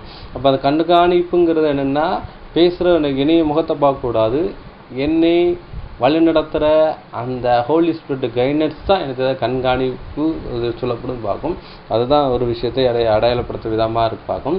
இயேசு கிறிஸ்து எதை சம்பாதித்தார்னா அவர் சுய ரத்தத்தினால சபையை தான் சம்பாதிச்சான்னு பார்க்கும். அங்கே வந்துட்டு இஸ்ரவேலுடைய புத்திராகிய சபைக்கு தான் என்ன பண்ண பார்த்தீங்கன்னா பாவ நிவர்த்தி பலியை அங்கே விஷான்னு பார்க்கும். அதை தான் அங்கே சொல்லப்படுதுன்னு பார்க்கும். அதுதான் என்ன சொல்ல பார்த்தீங்கன்னா ஆண்டவராகிய இயேசு கிறிஸ்துவினுடைய முதல் வருகையில் என்ன பண்ணுறா பார்த்தீங்கன்னா முதல் அழைப்பு யாருக்கு போச்சுன்னு பார்த்தீங்கன்னா இஸ்ரேல் ஜனங்களுக்கு போச்சுன்னு பார்க்கணும். அப்போ அந்த டைமில் வந்துட்டு புறஜாதிகள் வந்துட்டு சுகத்தையும் அந்த விஷயத்தையும் கேட்க வராங்க. அப்போ பிள்ளைகளை அப்பத்த இடத்த நாய்க்குட்டிக்கு போடுறது நல்லதல்ல அப்படின்னு சொல்கிறாரு. முந்தி என்ன பண்ணுறா பார்த்தீங்கன்னா என்ன பண்ணுன்னா பிள்ளைகள் திருப்தி ஆகட்டும், அதுக்கப்புறம் நான் தரேங்கிறான்னு விஷயம் சொல்கிறான்னு பார்க்கும். அப்போ இது எதுக்கு அடையாளப்படுத்துகிற விதமாக இருக்குன்னா முதலாம் வரிகளை சொந்த இஸ்ரேல் ஜனங்களாகிய அந்த சேஷ்டபுத்திரன் முதற்பலனுக்கு தேவன் சத்தியத்தை கொடுக்குற விஷயத்தை அடையாளப்படுத்துன்னு பார்க்கும். அதுக்கப்புறம் பார்த்தீங்கன்னா இயேசு கிறிஸ்துக்கு ரான்சம் ஈடுபலிக்கு அப்புறம் அது புறஜாதிகளுக்கு அங்கே போகுதுன்னு பார்க்கும். அப்போ முதலாம் வருகையில் எங்கே போக சொன்னார்னா சீசர்களில் சிதற இருக்கிற இஸ்ரேல் ஜனங்களோட அண்டைக்கு போவாங்க, நீங்கள் சமரியா புறஜாதிக்கு பட்டணத்துக்கு போவாதீங்கன்னு சொல்லிட்டான்னு பார்க்கும். முதல் அழைப்பு எங்கே போச்சுன்னு பார்த்தீங்கன்னா இஸ்ரேல் மத்தியில் தான் போச்சுன்னு பார்க்கும். அதே மாதிரி நமக்கு கூட முதல் அழைப்பு யாருக்கு போயிருக்குன்னு பார்த்தீங்கன்னா பரலோக அழைப்பு யாருக்கு வந்திருக்குன்னு பார்த்தீங்கன்னா அதாவது விசுவாச மார்க்கத்தார்னா நம்மளை சபைக்கு இந்த 1,40,000 பேருக்கு முதல் அழைப்பு நமக்கு வந்திருக்கு பார்க்கும். பரலோக ராஜ்யத்துக்குரிய அழைப்பு நமக்கு வந்திருக்கு பார்க்கும். அதுக்கப்புறம் பார்த்தீங்கன்னா விசுவாசிக்க புறஜாதியர் உலக ஜனங்களுக்கு எப்போ போகுதுன்னு பார்த்தீங்கன்னா ராஜ்யத்தில் அவங்கள நினச்சிட பார்த்தீங்கன்னா அவங்களுக்கு போகும்னு பார்க்கும். அவங்களுக்கு அந்த சத்தியம் போகும்னு பார்க்கும். நம்மளை எப்படி கொண்டு வந்திருக்காருன்னா மறுபடியும் பிறக்கிற ஒரு விஷயம் பார்க்கும். பாவத்துக்கு மறித்து நீதிக்கு பிழைக்கிற ஒரு விஷயம் பார்க்கும். அதுதான் விஷயத்தை பார்க்கும். அதுக்குள்ளே வந்துட்டேன்னு பார்க்கும். எப்போன்னா நமக்கு ரட்சிப்பு வரணும்னா பாவத்துக்கு மறிக்கணும், நீதிக்கு பிறக்கணும்னு பார்க்கும். மரணம் ஒரு உயிர்த்தெழுதல் நடக்கணும்னு பார்க்கும். அப்போ தான் என்ன பண்ணுறோம் பார்த்தீங்கன்னா நமக்கு அந்த விஷயம் நம்மளுக்கு என்ன செய்யறது சத்திய உபதேசம் கொடுக்கப்படும் பார்க்கும். நம்ம தண்ணீரில் என்ன பண்ணுறாங்கன்னா அந்த மரணமும் உயிர்த்தெழுதல் நடக்கும் பார்க்கும். அதே மாதிரி பார்த்தீங்கன்னா இஸ்ரேல் நம்ம உலக ஜனங்களுக்கு லிட்டரலாகவே என்ன நடக்கும் பார்த்தீங்கன்னா அங்கே ஒரு மரணமும் உயிர்த்தெழுதலும் நடந்தக்கப்புறம் அவங்களுக்கு என்ன சத்தியம் ராஜ்யத்தில் அங்கே கொடுக்கப்படுதுன்னு பார்க்கும். 2 விஷயம் இருக்குது. ஒன்று இந்த உலகத்தில் தண்ணீர் இருக்குது, அதுக்கப்புறம் நிலம்னு ஒன்று இருக்குன்னு பார்க்கணும். அப்போ நிலத்தில் புதைந்து ஒரு எந்திக்கிற விஷயம் பார்க்கும், அது ஒரு உயிர்த்தெழுதல் தான். நம்ம தண்ணீரில் மூழ்கி எந்திக்கிற விஷயத்துனா ஒரு நிமிஷத்துலே ஒரு நொடி பொருளே மறுரூபம் ஆகிற விஷயம் பார்க்கும். அங்கே ஒரு மரணமும் ஒரு உயிர்த்தெழுதலும் நடக்கிற விஷயம் அடையாளப்படுத்துன்னு பார்க்கும். கடைசி நேரத்தில் நடக்கிறோம்ல அங்கே ஒரு மரணமும் ஒரு உயிர்த்தெழுதல் நடக்கலாம். அதே மாதிரி தான் ஒரு நொடி பொழுது ஒரு இம்மி பொழுதுல நம்ம தண்ணீரில் மூழ்கி எழுங்க முடிச்சுட்டா ஒரு மரணமும் ஒரு உயிர்த்தெழுதலும் நமக்கு நடக்குன்னு பார்க்கும். அது ஒரு விஷயம் அடையாளப்படுத்துன்னு பார்க்கும். அதுக்கப்புறம் பார்த்தீங்கன்னா வாசிக்கலாம். அப்போ லேவியாகமும் 16ஆம் அதிகாரம் 6 முதல் 12 வசனம் வாசிக்கலாம். லேவியராகமம் அதிகாரம் 16 வசனங்கள் 6 முதல் 12 முடிய. பின்பு ஆரோன் தனக்காகவும் தன் வீட்டாருக்காகவும் பாவ நிவர்த்தி செய்யும்படிக்கு தன்னுடைய பாவ நிவாரண பலியின் காளையை சேர பண்ணி அந்த 2 வெள்ளாட்டு கடாக்களையும் கொண்டு வந்து ஆசரிப்பு கூடார வாசலிலே கர்த்தருடைய சந்நிதியில் நிறுத்தி அந்த 2 வெள்ளாட்டு கடாக்களையும் கொடுத்து கர்த்தருக்கென்று ஒரு சீட்டும் போக்காடாக விடப்படும் வெள்ளாட்டு கடாவுக்கென்று ஒரு சீட்டும் போட்டு கர்த்தருக்கென்று சீட்டு விழுந்த வெள்ளாட்டு கடாவை பாவ நிவாரண பலியாக சேர பண்ணி போக்காடாக விடப்பட சீட்டு விழுந்த வெள்ளாட்டு கடாவை அதை கொண்டு பாவ நிவர்த்தி உண்டாக்கவும் அதை போக்காடாக வனாந்திரத்திலே போக விடவும் கர்த்தருடைய சந்நிதியில் உயிரோடு நிறுத்தி பின்பு ஆரோன் தனக்காகவும் தன் வீட்டாருக்காகவும் பாவ நிவர்த்தி செய்யும்படி தன்னுடைய பாவ நிவாரணத்துக்கான ஆளையை கொண்டு வந்து அதை கொன்று கர்த்தருடைய சந்நிதியில் இருக்கும் பலிபீடத்தின் மேலுள்ள நெருப்பு தணலினால் தூப கலசத்தை நிரப்பி பொடியாக்கப்பட்ட சுகந்த தூப வர்க்கத்திலே தன் கைப்பிடிகள் நிறைய எடுத்து திரைக்கு உட்புறமாக கொண்டு வந்து போதும் பார்க்கும். இப்போ நம்ம 5 வசனம் படித்தோம். இப்போ 6 முதல் 12 வசனங்களை படிச்சிருப்போம்னு பார்க்கும். இந்த வசனங்களை என்ன சொல்லப்பட்டிருக்குங்கிற விஷயத்த நம்ம படித்து தியானிக்கலாம் பார்க்கும். 6ஆம் வசனத்தில் என்ன சொல்லப்பட்டிருக்குன்னா பின்பு ஆரோன் தனக்காகவும் தனது வீட்டாருக்காகவும் பாவ நிவர்த்தி செய்யும்படி தன் பாவ நிவர்த்தியான பலியின் காளையை சேர பண்ணி. அப்போ ஒரு காளையை சேர பண்ணுறான்னு பார்க்கும். அதில் சேர் பண்ணுறாரு. அதுக்கப்புறம் அந்த 2 வெள்ளாட்டு கடாவையும் கொண்டு வந்து ஆசாரிப்பு கூடாரத்திலே கர்த்தருடைய சந்நிதியில் நிறுத்தி, அப்போ 2 வந்துட்டு ஆட்டுக்கடா கொண்டு வராங்க, பலி செலுத்துறதுக்காக கொண்டு வராங்க. அது ஒன்று தான் பலி செலுத்துறது, ஒன்று வந்து போக்காடா விடப்படுறது பார்க்கும். அது எது பலி செலுத்துறது எது போக்காடா விடுறதுங்கிற விஷயத்தை அவங்க வந்துட்டு அங்கே வந்து நிர்ணயம் பண்ணல. அதுக்கு சீட்டு போடுறாங்க பார்க்கும். சீட்டு போட்டு தான் அதுக்கு என்னது ஒரு ஆடுக்கு அடையாளம் பண்ணி வைக்காங்க. அடையாளம் வச்சுட்டு அதுக்கு அந்த ஆடு பேரில் சீட்டு போடுறாங்க பார்க்கும். சீட்டு வந்துக்கிட்டு சீட்டு போடுற 2 சீட்டு விழுது, ஒன்று பலி செலுத்துறதுக்காகவும் ஒன்று வந்து போக்காடை விடுறதுக்காகவும் சீட்டு விழுதுன்னு பார்க்கும். அதை சொல்லப்போது அந்த 2 வெள்ளாட்டு கடாவை குறித்து கர்த்தருக்கென்று ஒரு சீட்டும் போக்காடா விடப்படும் வெள்ளாட்டுக்காக ஒரு சீட்டு போட்டுருக்கு. அப்போ வந்து கர்த்தருக்கென்று ஒரு சீட்டுன்னா பலி செலுத்துறதுக்காக ஒரு சீட்டுன்னு பார்க்கும். அந்த சீட்டுன்னு பார்க்கும், ஒரு விஷயம் பார்க்கும். அதுக்கப்புறம் வந்துக்கிட்டு அதான் சொல்கிறது, அந்த கர்த்தருக்காக சீட்டு போட்ட ஆடு வந்துக்கிட்டு அது வந்து அந்த வெள்ளாடை அடையாளப்படுறது நம்ம ஆண்டவராகிய இயேசு கிறிஸ்து அடையாளப்படுறதுன்னு பார்க்கும். போக்காடை விடுற விஷயம்னா அது ஒரு உலக ஜனங்களை அடையாளப்படுத்துற விதமாக இருக்குன்னு பார்க்கும். அதை கூட மதிய வசனத்தோடு நம்ம பார்க்கலாம்னு பார்க்கும். நம்ம கர்த்தருக்கென்று சீட்டு விழுந்த வெள்ளாட்டு கிடாவை பாவ நிவர்த்திக்காக பலியாக சேர பண்ணி, அப்போ வந்துட்டு எந்த ஆடை வந்து பலி செலுத்துறதுக்காக சீட்டு விழுந்துச்சோ அதை நினைச்சது இது பண்ணுறதுன்னு பார்க்கணும். அப்போ தேர்ந்தெடுக்கிற விஷயம்னு பார்க்கும். அதே மாதிரி தான் ஆண்டவராகிய இயேசு கிறிஸ்து ஒரு தேர்ந்தெடுக்கிற விஷயம் வந்து சீட்டு போட்டுதுன்னா புஸ்தகத்தூரத்தில் என்ன குறித்து எழுதியிருக்கு, இதோ நான் வருகிறேன் இருக்கு, அதை தேர்ந்தெடுக்கிற விஷயத்தை அடையாளப்படுத்துன்னு பார்க்கும். அதுக்கப்புறம் இது போக்காடாக விடப்பட சீட்டு விழுந்த வெள்ளாட்டு கிடாவை அதை கொண்டு வந்து பாவ நிவர்த்தி உண்டாகும்படி அதை போக்காடாக வனாந்தரத்தில் போக விடாமல் கர்த்தருடைய சந்நிதியிலிருந்து உயிரோடு நிறுத்தி, அப்போது அந்த போக்காடா விடப்பட்ட அந்த ஆடை கொண்டு வந்து அதுலேயும் ஆரோன் கையை வைத்து அதை நினச்சிட்டு அக்கிரமத்தை சுமந்து கொண்டு எங்கே போகுதுன்னு பார்த்தீங்கன்னா வனாந்தரத்தில் போய் விடப்படுதுன்னு பார்க்கும். அந்த போக்காடு எங்கே இருந்து பார்த்தீங்கன்னா ஒரு மந்தையிலேருந்து ஒரு மேய்ப்பனுடைய கட்டுப்பாட்டில் இருக்குது. இப்போ என்ன பண்ணுறோம் பார்த்தீங்கன்னா மந்தையிலேருந்து வேறு விரிக்கப்பட்டு அப்போ என்ன பண்ணுறோம் அந்த எந்த ஒரு பராமரிப்புன்னு பார்க்கும். இதுக்கு முன்னாடி அந்த ஆடு அதுக்கு தண்ணியோ அதுக்கு புல்லோ அதுக்கு தேவையான ஆகாரமோ யார் கொடுத்தான்னு பார்த்தீங்கன்னா என்ன பண்ணுறான்னா அந்த மேய்ப்பன் கொடுத்தான்னு பார்ப்போம். இப்போ அந்த மேய்ப்பனுடைய கட்டுப்பாட்டில் இல்லாமல் அது என்ன பண்ண பார்த்தீங்கன்னா அதாவது தூர தேசத்தில் போய் விடுற விஷயத்தை அடையாளப்படுத்துன்னு பார்க்கும். அப்போ கண்காணா தேசத்தில் அனுப்பிடுறான்னு பார்க்கும். ஏன்னா பக்கத்தில் விட்டு அனுப்பிச்சிடாது, அதை வந்துட்டு திரும்பி வந்துட்டு பார்க்கும். அவன் தூர தேசத்தில் விடுற விஷயத்தை அடையாளப்படுத்துன்னு பார்க்கும். அதே மாதிரி பார்த்தீங்கன்னா மாண்டவராகிய இயேசு ஒரு ஓமையில் சொல்லுவார். அவருக்கு 2 குமாரர் இருப்பாங்க. ஒன்று நினச்சிடாது ஆசையை நஷ்டப்படுத்தி அவன் தூர தேசத்தில் போயிட்டான்னு பாருங்க, அந்த இளையகுமாரன்னு சொல்லியிருப்பான்னு பார்க்கும். அந்த இளையகுமாரர் யாருன்னு பார்த்தீங்கன்னா அது ஆதாமினுடைய சந்ததி நினைச்சாங்க ஒரு தூர தேசத்தை விட்டு போகிற பிதாவை விட்டு அதாவது தேவனை விட்டு தூர போகிற விஷயத்த அந்த ஆடு இந்த அடையாளப்படுத்துகிற விதமாக இருக்குன்னு பார்க்கும். அதுக்கப்புறம் பார்த்தீங்கன்னா பின்பு ஆரோன் தனக்காகவும் தன்னுடைய வீட்டாருக்காகவும் பாவ நிவர்த்தி செய்யும்படி தன்னுடைய பாவ நிவாரணத்துக்கான காளையை கொண்டு வந்து அதை கொன்று கர்த்தருடைய சந்நிதியில் பலிபீடத்தில் உள்ள நெருப்பு தண்டியினால் தூபகலத்தில் நிரப்பி பொடியாக்கப்பட்ட சுகந்த தூப வர்க்கத்தை தன் கைப்பிடியில் நிறைய எடுத்து திரைக்கு உட்படமாக கொண்டு வந்து நினைச்சாங்க தூபவரத்தும் போட்டாங்க பார்க்கும். இது சுகந்த வாசனையாக தகன பிள்ளைன்னு இருக்குன்னு பார்க்கும். அப்போ காளையை கொண்டுட்டு காளையும் அந்த வெள்ளாட்டை நினைச்சிருவாங்க கொண்டுறாங்க. கொண்டுட்டு என்ன பண்ணுறாங்க முதல்ல என்ன பண்ணுறாங்க காளையை கொள்கிறாங்க. கொண்டு என்ன பண்ணுறா பார்த்தீங்கன்னா பலிபீடம் இருக்குது எங்கன்னா அந்த பிரகாரத்துக்கு வெளியே என்னென்னா அந்த பிரகாரத்துக்குள்ளே இருக்கும் என்ன மகாபரிசுத்தலத்து வெளியே அந்த மகாபரிசுத்தலோட டேபர்னாக்கிற்கு அது வெளியே இருக்குன்னு பார்க்கும். அதை என்ன பண்ணுவாங்க துண்டந்தமாக வெட்டி அதை வந்து தோல் விரித்து கழுவி அதுக்கப்புறம் பார்த்தீங்கன்னா அந்த கட்டையில் வைத்து அது வந்து நெருப்பு அதாவது எப்போவுமே நெருப்பு எரிஞ்சிக்கிட்டே இருக்குன்னு பார்க்கும். அது அந்த கட்டையில் வச்சு எரிப்பாங்க பார்க்கும்.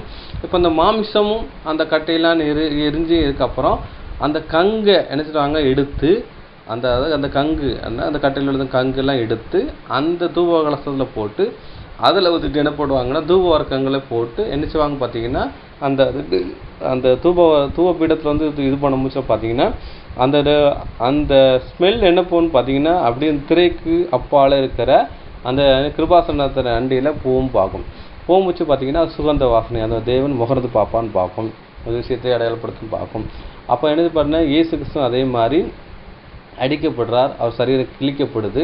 அதுக்கப்புறம் பார்த்தீங்கன்னா அதை நெருப்பு மூட்டப்பட்ட அந்த விறகுகள் மத்தியில் அணிச்சது அந்த அந்த மாட்டோட பலி அங்கே வந்து எரிக்கப்படுதுன்னு பார்க்கும்.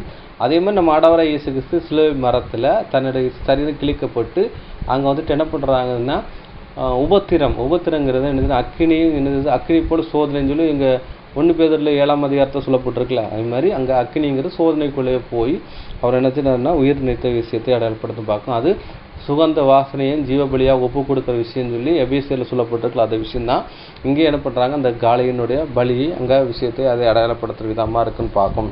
அப்போ இந்த வெள்ளாட்டு கடா பலி அப்படிங்கிறது பார்த்தீங்கன்னா அது வந்துட்டு அது நம்ம ஆண்டவராகிய இயேசு கிறிஸ்துவை அடையாளப்படுத்துகிற விதமாக இருக்குன்னு பார்க்கும். அதுதான் யோவான் 1:29 சொல்ல முடிச்சல பார்த்தீங்கன்னா, இதோ தேவ ஆட்டுக்குட்டி, உலகத்தின் பாவத்தை சுமந்து தீர்க்கிற தேவ ஆட்டுக்குட்டிங்கிறான விஷயத்தை அங்கே சொல்லப்படுதுன்னு பார்க்கும். அதே மாதிரி பார்த்தீங்கன்னா ஏசியா 53:7 அவர் வந்து அடிக்கப்படுற ஒரு ஆட்டுக்குட்டியை போல கொண்டு போகப்பட்டார், மயிர் கத்திரிக்கப்பட்ட ஒரு ஆட்டுக்குட்டியை போல சத்தம் விடாமல் இருந்தாருங்கிறான விஷயம் சொல்லப்படுதுன்னு பார்க்கும். அந்த வெள்ளாட்டு கடா பலி எதை அடையாளப்படுத்தினா நம்ம ஆண்டவராகிய இயேசு கிறிஸ்துவினுடைய பலியை அடையாளப்படுத்துது. அது இந்த உலகத்தின் பாவத்தை சுமந்து தேய்க்கிற ஆட்டுக்குட்டியாகவும் அதுக்கப்புறம் வந்து சபைக்காகவும் அங்கிற விஷயத்தை அடையாளப்படுத்துன்னு பார்க்கும். அப்போ முதலாம் வருகையில் முதல் சத்தியம் யாருக்கு போச்சுன்னு பார்த்தீங்கன்னா இஸ்ரேல் ஜனங்களுக்கு போச்சு. அதுக்கப்புறம் சிலுவைக்கு அப்புறம் அங்கே புறஜாதிகளுக்கு போச்சுன்னு பார்க்கும். அதே மாதிரி பார்த்தீங்கன்னா இப்போ யாரெல்லாம் விசுவாசிக்காங்களோ அவங்களுக்கு இந்த சத்தியம் போதும் பார்க்கும். முதலாவது இயேசு கிறிஸ்து ரத்தம் யாருக்கு அப்ளை ஆகுதுன்னா விசுவாச மார்க்கத்தாருக்கு அங்கே அப்ளை ஆகுதுன்னு பார்க்கும். அதுதான் தொழிக்கப்படுற விஷயம்னு பார்க்கும். அதுதான் தொழிக்கப்படுது. அது ஆரோனுடைய பிள்ளைன்னு பார்க்கணும். தேவனுடைய வேலை செய்கிற அந்த வேலையினுடைய பிள்ளைகளை அடையாளப்படுத்துற விதமாக இருக்குன்னு பார்க்கும். இதான் ஒரு விஷயம்னு பார்க்கும். அதுக்கப்புறம் பார்த்தீங்கன்னா இந்த வெள்ளாட்டுக்கடா அந்த விஷயம் மறிக்கிற விஷயம் பார்த்தீங்கன்னா அந்த வெள்ளாட்டுக்கடாவை கிறிஸ்துவையும் குறிக்கும், அது நம்மளையும் குறிக்குன்னு பார்க்கும். அதை தான் ஜீவனை கொடுக்குற விஷயத்தை அடையாளப்படுத்துன்னு பார்க்கும். எப்படி என்றால் பார்த்தீங்கன்னா கிறிஸ்து தலையாக இருக்கா, நாம் அவயங்களாக இருக்கான்னு பார்க்கும். அப்போ இயேசு கிறிஸ்து பாடுபடுற விஷயம் என்னென்னா நாமும் அவரோட கூட பாடுபடுற விஷயத்தை இதை அடையாளப்படுற விதமாக இருக்குன்னு பார்க்கும். ஏன்னா அவரோட மரணத்தில் நம்ம நினச்சிறது ஒரு பங்காளியாக இருக்குன்னு பார்க்கும். ஏன்னா ஞானசானத்தில் அவரோட கூட அடக்கம் பண்ணப்பட்டு உயிர்த்தலுடைய சாயலை நம்ம பெறோன்னு பார்க்கும். அப்போ இயேசு கிறிஸ்து அடிக்கப்படுற விஷயமும் நம்ம அடிக்கப்படுற விஷயம் ஒன்று தான் பார்க்கும். இயேசு தலையாக இருக்க நம்ம அவயங்களாக இருக்கன்னு பார்க்கும். நம்மளுக்காக ஒரு அடிக்கப்படுற விஷயம்னு பார்க்கும். இயேசு கிறிஸ்துனுடைய ரேன்சம் முதல் அப்ளிகேஷன் நமக்கு அவர் அடிபடுறது நம்மளை அடிபடுறதுக்கு ஒரு விஷயத்தை அடையாளப்படுத்துகிற விதமாக இருக்குன்னு பார்க்கும். இன்னொன்று பார்த்தீங்கன்னா ஆதாமனுடைய விழா எலும்பில் தான் ஏவாள் வந்துட்டு எடுக்கப்பட்டான்னு பார்க்கும். அதே மாதிரி அதை தான் சொல்லப்படுதுன்னு பார்க்கும். அவள் எலும்பில் எலும்பு மாம்சமாக இருக்கான்னு பார்க்கும். அதே மாதிரி பார்த்தீங்கன்னா இயேசு கிறிஸ்துடைய எலும்பில் இருந்து தான் நாம் உருவாக்கப்பட்டோன்னு பார்க்கும் விழாவிலிருந்து. இப்போ அது மூலமாக பார்க்கும். அது மூலமாக சபை என்ன செய்தது அவர் வருது. இயேசு கிறிஸ்து விழாவில் இருந்தால் எது வருது சபை வருதுன்னு பார்க்கும். அவருடைய எலும்பில் எலும்பு மாம்சமாக சபை இருக்குன்னு பார்க்கும். அதுதான் விஷயத்தை அடையாளப்படுத்துகிற விதமாக இருக்குன்னு பார்க்கும். இயேசு கிறிஸ்து மரணத்தில் நம்ம வந்துட்டு நம்மளும் அதில் பங்காளியாக இருக்குன்னு பார்க்கும். அந்த வெள்ளாட்டுக்கடா இயேசு கிறிஸ்துவையும் அடையாளப்படுத்த ஒன்று, அது நம்மளுடைய ஜீவியத்தினுடைய பலியை இங்கே அடையாளப்படுத்திய விதமாக பார்க்கும். நம்ம வந்துட்டு ஜீவ பலியை ஒப்பு கொடுக்குற விஷயத்தை இது ஒரு அடையாளப்படுத்துகிற விதமாக இருக்குன்னு பார்க்கும். இப்போ என்ன பார்க்க போகிறோம் பார்த்தீங்கன்னா அந்த போக்காடையும் இந்த வெள்ளாட்டுக்காடை பலியும் பார்க்கும். முதலாவது என்னென்ன கர்த்தருடைய சந்நிதியில் அதனால் என்ன பண்ணுறாங்க, முதலாவது பலி செலுத்தப்படுறது, பலி செய்துக்கு ஒப்பு கொடுக்கப்படுது. எதுனா இந்த வெள்ளாட்டுக்கடா அந்த காளையும் வெள்ளாட்டுக்காட பலியும் அழிக்கப்படுது. காளையும் இந்த வெள்ளாட்டுக்காடா பலியும் நம்ம ஆண்டவராகிய இயேசு கிறிஸ்துவை தான் அடையாளப்படுத்துகிற விதமாக இருக்குன்னு பார்க்கும். அதுக்கப்புறம் வந்து போக்காடு அந்த அங்கே விடப்படுது. 2 பலியில் செலுத்ததுக்கு அப்புறம் தான் அந்த போக்காடு விடப்படுதுன்னு பார்க்கும். இப்போ அதே விஷயத்த ஒரு நிலனான ஒரு சம்பவத்தை புதிய ஏற்பாட்டில் இருக்குது. அதை நம்ம படிச்சுட்டு என்ன பண்ண போகிறோம் பார்த்தீங்கன்னா அங்கே பார்த்து முடிக்க போகிறோம்னு பார்க்கும். அதை கூட நம்ம படிக்கலாம். மத்தேயு சுவிசேஷம் 27ஆம் அதிகாரம் 12, 13, 15, அதுக்கப்புறம் 16, 18, 20, 21, 22 இந்த வசனங்களில் நம்ம ஆண்டவராகிய இயேசு கிறிஸ்து இந்த வெள்ளாட்டுக்கு அந்த பலியும் பார்க்க போகிறோம். போக்காட விடப்படுற அந்த விஷயத்தை நம்ம பார்க்க போகிறோம். படிக்கலாம். மத்தேயு எழுதின சுவிசேஷம் அதிகாரம் 27 வசனங்கள் 12, 13, 15, 16, 18 மற்றும் 20, 21 மற்றும் 22. பிரதான ஆசாரியரும் மூப்பரும் அவர் மேல் குற்றம் சாட்டுகையில் அவர் மாறுத்தரம் ஒன்றும் சொல்லவில்லை. அப்பொழுது பிலாத்து அவரை நோக்கி, இவர்கள் உன்மேல் எத்தனையோ குற்றங்களை சாட்டுகிறார்களே, நீ அவைகளை கேட்கவில்லையா என்றான். காவல் பண்ணப்பட்டவர்களில் எவனை விடுதலையாக்க வேண்டும் என்று ஜனங்கள் கேட்டுக்கொள்வார்களோ அவனை அவர்களுக்காக விடுதலையாக்குவது பண்டிகை தோறும் தேசாதிபதிக்கு வழக்கமாய் இருந்தது. அப்பொழுது காவல் பண்ணப்பட்டவர்களில் பரபாஸ் எண்ணப்பட்ட பேர் போன ஒருவன் இருந்தான். அவர்கள் கூடியிருக்கையில் அவர்களை நோக்கி, எவனை நான் உங்களுக்கு விடுதலையாக்க வேண்டும் என்றிருக்கிறீர்கள், பரபாசையோ கிறிஸ்து எனப்படுகிற இயேசுவையோ என்று கேட்டான். பரபாசை விட்டுவிட கேட்டுக்கொள்ளவும் இயேசுவை கொலை செய்விக்கவும் பிரதான ஆசாரியரும் மூப்பரும் ஜனங்களை ஏவி விட்டார்கள். தேசாதிபதி ஜனங்களை நோக்கி, இவ்விருவரில் எவனை நான் உங்களுக்கு விடுதலையாக்க வேண்டும் என்று கேட்டான். அதற்கு அவர்கள் பரபாசை என்றார்கள். பிலாத்து அவர்களை நோக்கி, அப்படியானால் கிறிஸ்து எண்ணப்பட்ட இயேசுவை நான் என்ன செய்ய வேண்டும் என்று கேட்டான். அவனை சிலுவையில் அறைய வேண்டும் என்று எல்லாரும் சொன்னார்கள். அப்போதும் பார்க்கும் நம்ம இங்கே வந்து லேவி அகமத்தில் நம்ம படித்தோம். 16 அந்த வசனங்கள் படிக்கும் போச்சு பார்த்தீங்கன்னா, அங்கே வந்துட்டு அந்த ஆசாரி கூடாரத்தில் வாசலில் அந்த வெள்ளாட்டு கடாவும் நிற்கி, அதுக்காக போக்காடை நிற்கின்னு பார்க்கும். வந்துட்டு அந்த ஆசாரியன் என்ன பண்ண பார்த்தீங்கன்னா, சீட்டு போட்டு அந்த வெள்ளாட்டை எடுத்து பலி செலுத்துறான்னு பார்க்கும். ஒன்றா வந்துட்டு என்ன பண்ணால் போக்காடை விடுறான்னு பார்க்கும். இங்கே என்ன பண்ணுறா பார்த்தீங்கன்னா, அந்த வெள்ளாடை யாரை அடையாளப்படுத்தும் பார்த்தா நம்ம ஆண்டவராகிய இயேசு கிறிஸ்து இருக்குன்னு பார்க்கும். இங்கே என்ன பண்ணுறாருன்னா, அந்த அடிக்க கொண்டு போடுற ஆட்டுக்குட்டியை போட அங்கே சத்தமிடாமல் இருக்கிறாரு. மறுபுத்திர எதுவும் பண்ணலாம் பார்க்கும். மயிறு கத்திரிக்க முன்பாக சத்தமிடா ஒரு ஆட்டை போல இருக்கான்னு பார்க்கும். அவர் அமைதலாக இருக்கிற விஷயத்தை அடையாளப்படுத்துன்னு பார்க்கும். இங்கே வந்துட்டு என்ன சீட்டு போட்டு தேர்ந்தெடுக்கிற விஷயம் என்னென்னு பார்த்தீங்கன்னா, ஆசாரியர்களும் வேதபாரங்களும் என்ன பண்ணுறா பார்த்தீங்கன்னா, அங்கே இயேசு கிறிஸ்து சிலுவையில் அறைய அங்கே வந்துட்டு ஒப்பு கொடுக்குற விஷயத்தை இங்கே அடையாளப்படுத்துன்னு பார்க்கும். அங்கே பலி செலுத்துறதுக்கு அந்த ஆட்டை ஆசாரியர்கள் தேர்ந்தெடுத்த பாட்ட மாதிரி சீட்டு போட்டு தேர்ந்தெடுத்த மாதிரி இங்கே என்ன பண்ணுறாங்க, இயேசு கிறிஸ்து சிலுவையில் அடையிறதுக்கு ஒப்பு கொடுக்குறதுக்கு இவங்க பலியாக ஒப்பு கொடுக்குறதுக்கு இங்கே தேர்ந்தெடுத்துட்டான்னு பார்க்கும். அதுக்கப்புறம் பார்த்திங்கன்னா, அங்கே போக்காடா விடப்படுற விஷயத்தையும் தேர்ந்தெடுத்து அங்கே வனாந்தரத்தில் விடுறான்னு பார்க்கும். இங்கே போக்காடா விடுறப்படுற யாருன்னா பரவாசி பார்க்கும். பரவாசை எங்கே விடுதலை ஆக்குறான்னு பார்க்கும். பரவாசி யாருன்னு பார்த்தீங்கன்னா, அங்கே வந்துட்டு ஒரு கலகக்காரன் பார்க்கும். அவர் வந்துட்டு ஒரு அக்கிரமக்காரன் தான் பார்க்கும். அவர் என்ன பண்ணுறான்னு பார்த்தீங்கன்னா, அந்த ஒரு அக்யூஸ்டாக தான் என்ன பண்ணுறா பார்த்தீங்கன்னா தேர்ந்தெடுத்து அனுப்பிச்சிருக்காங்க, காவல் வச்சுருக்காங்க. இங்கே என்ன பண்ணுறா பார்த்தீங்கன்னா, இங்கே விடுதலை பண்ணுறான்னு பார்க்கும். அங்கே வெள்ளாட்டு கடா அடிக்கப்படுறது, ரத்தம் துளிக்கப்படுது. அங்கே வந்து போக்காடா ஒன்று விடப்படுதுன்னு பார்க்கும். இங்கே வெள்ளாட்டா கடாவாக நம்ம ஆண்டவராகிய இயேசு கிறிஸ்து அடிக்கப்படுறாரு. இங்கே பரவாசுங்கிறதார ஒரு அக்கிரமத்தை சுமந்துக்கிட்டு எங்கே போகிறான்னு பார்த்தீங்கன்னா, தேசத்துக்குள்ளே போகிற விஷயம் பார்க்கும். தேசம் வனாந்தரமாக ஒரு விஷயத்தை ஏற்படுத்தி பார்க்கும். பின்னாட்களில் பார்த்தீங்கன்னா, அந்த எருசலேம் என்ன பண்ணுறது, மண்மேடாக்கப்படுறது. அதுக்கப்புறம் பார்த்தீங்கன்னா, தீர்த்து ராயனால் என்ன பண்ணுறோம் பார்த்தீங்கன்னா, அங்கே வந்துட்டு அந்த எருசலேம் டிஸ்ட்ராயல் பண்ணப்பட்டு அது வந்துட்டு இது என்னென்னா, அது பூமியின் நடுமையம் சொல்லப்பட்ட அந்த இஸ்ரேல் தேசம் வெறுமையாக்கப்பட்டு அவங்க தேசாந்திரியாக துரத்த விடப்படுறான்னு பார்க்கும். அதான் வனாந்தரமாக ஒரு ஆண்டப்பட்ட விஷயம்னு பார்க்கும். இங்கே பார்த்தீங்கன்னா பரவாசு என்ன பண்ண பார்த்தீங்கன்னா உலக ஜனத்தை அடையாளப்படுத்து. இங்கே அவர் வந்துட்டு ஒரு வனாந்தர போகிற விஷயத்தை அடையாளப்படுத்துகிற விதமாக இருக்குன்னு பார்க்கும்.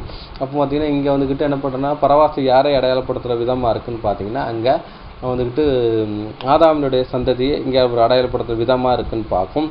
பரபாசுன்ற பார்த்தீங்கன்னா சன் ஆஃப் த ஃபாதர்ன்னு இருக்குது. அதுக்கு பார்த்தீங்கன்னா தந்தையின் மகன் சொல்லப்பட்டு பார்க்கும். அது வந்து பிதாவின் மகன் சொல்லப்பட்டிருக்கு. அந்த பிதாவின் மகன் யாருன்னு பார்த்தீங்கன்னா ஆதாம் பார்க்கும். ஆதாம் வந்துட்டு ஆண்டவராய இயேசு கிறிஸ்துவுடைய சகோதரன் பார்க்கும், அதாவது இளைய சகோதரன் பார்க்கும். மூத்த மகன் யார் பார்த்தீங்கன்னா இயேசு கிறிஸ்துன்னு பார்க்கும். எங்கே இரண்டாவது பார்க்கும். இந்த ஆதாமுடைய சந்ததியில் பாவத்தோடு இருக்கிற ஜனங்களை தேவன் வந்துட்டு என்ன பண்ணுறா பார்த்தீங்கன்னா, அவர் பின்னாடியில் அவர் வந்துட்டு பாவ நிவர்த்தி பண்ணுற விஷயத்தை அடையாளப்படுத்துகிற விதமாக இருக்குன்னு பார்க்கும்.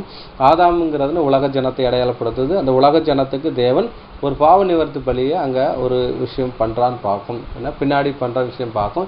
இந்த பரவாசி நினைச்சானா ஒரு அக்கரம்காரன் தான். அந்த அக்கரத்தோடு என்ன பண்ணுறான்னு பார்த்தீங்கன்னா டெலிவரன்ஸ் ஆகி ஜனத்துக்குள்ளே போகிறான்னு பார்க்கும். அதே மாதிரி பார்த்தீங்கன்னா இங்கே இன்னும் ஆதாமுடைய சந்ததி யார் நினைச்சா அக்கிரமத்தோட ஜனத்து மத்தியில் வாசம் பண்ணிக்கிட்டு இருக்கான்னு பார்க்கும். அதோடு என்ன பண்ணுறா பார்த்தீங்கன்னா மறைப்பாங்கன்னு பார்க்கும். எப்படி இந்த போக்காடா விடப்படுற அந்த ஆடு வனாந்தரத்தில் மறிச்சு போயிடும் பார்க்கும். அதே மாதிரி பார்த்தீங்கன்னா இங்கே போக்காடாக விடப்படுற அந்த மனித குலம் என்ன பண்ணுறோன்னா மறிக்கும். ஆனால் தேவன் உயிர்த்தெழுத்து ராஜ்யத்தில் கொண்டு வந்து அவங்களுக்கு சத்தியத்தை சொல்லிக் கொடுப்பான்னு பார்க்கும். போக்காடாக விடுறப்ப செய்யணும்னா தன் போன போக்கிலே விடுறது, அதான் போக்காடை அவன் மனப்போக்கில் போகிறான்னு சொல்லுவோம்ல. மனம் போகிற விஷயம்னா சட்டமோ திட்டமோ இல்லாத ஒரு விஷயம் பார்க்கும். அதை தான் இந்த அடையாளப்படுத்துகிற விதமாக இருக்குன்னு பார்க்கும். அப்போ பார்த்தீங்கன்னா பரபாசுங்கிறத பிதாவின் மகன் பார்க்கும். பிதாவின் மகன் யார்? ஆதாமை அடையாளப்படுத்துகிற விதமாக இருக்கு பார்க்கும். வாசிக்கலாம். ரோமர் 5ஆம் அதிகாரம் 12, 14, 15, 17, 19, 21 வசனங்கள் படிக்கலாம். ரோமருக்கு எழுதின நிருபம் அதிகாரம் 5 வசனங்கள் 12, 14, 15, 17, 19 மற்றும் 21.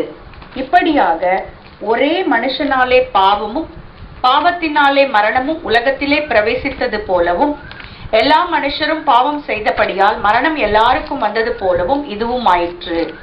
அப்படி இருந்தும் மரணமானது ஆதாம் முதல் மோசே வரைக்கும் ஆதாமின் மீறுதலுக்கொப்பாய் பாவம் செய்யாதவர்களையும் ஆண்டு கொண்டது. அந்த ஆதாம் பின்பு வந்தவருக்கு முன்னடையாளமானவன். ஆனாலும் மீறுதலின் பலன் கிருபை வரத்தின் பலனுக்கு ஒப்பானதல்ல.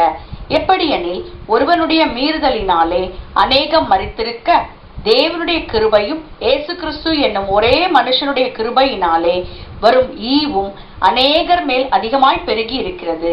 அல்லாமலும் ஒருவனுடைய மீறுதலினாலே அந்த ஒருவர் மூலமாய் மரணம் ஆண்டு கொண்டிருக்க, கிருபையின் பரிபூரணத்தையும் நீதியாகிய ஈவின் பரிபூரணத்தையும் பெறுகிறவர்கள் இயேசு கிறிஸ்து என்னும் ஒருவராலே ஜீவனை அடைந்து ஆளுவார்கள் என்பது அதிக நிச்சயமாமே. அன்றியும் ஒரே மனுஷருடைய கீழ்ப்படியாமையினாலே அநேகர் பாவிகளாக்கப்பட்டது போல ஒருவருடைய கீழ்ப்படிதலினாலே அநேகர் நீதிமான்களாக்கப்படுவார்கள். ஆதலால் பாவம் மரணத்துக்கு ஏதுவாக ஆண்டு கொண்டது போல கிருபையானது நம்முடைய கர்த்தராகிய இயேசு கிறிஸ்துவின் மூலமாய் நீதியினாலே நித்திய ஜீவனுக்கு ஏதுவாக ஆண்டு கொண்டது.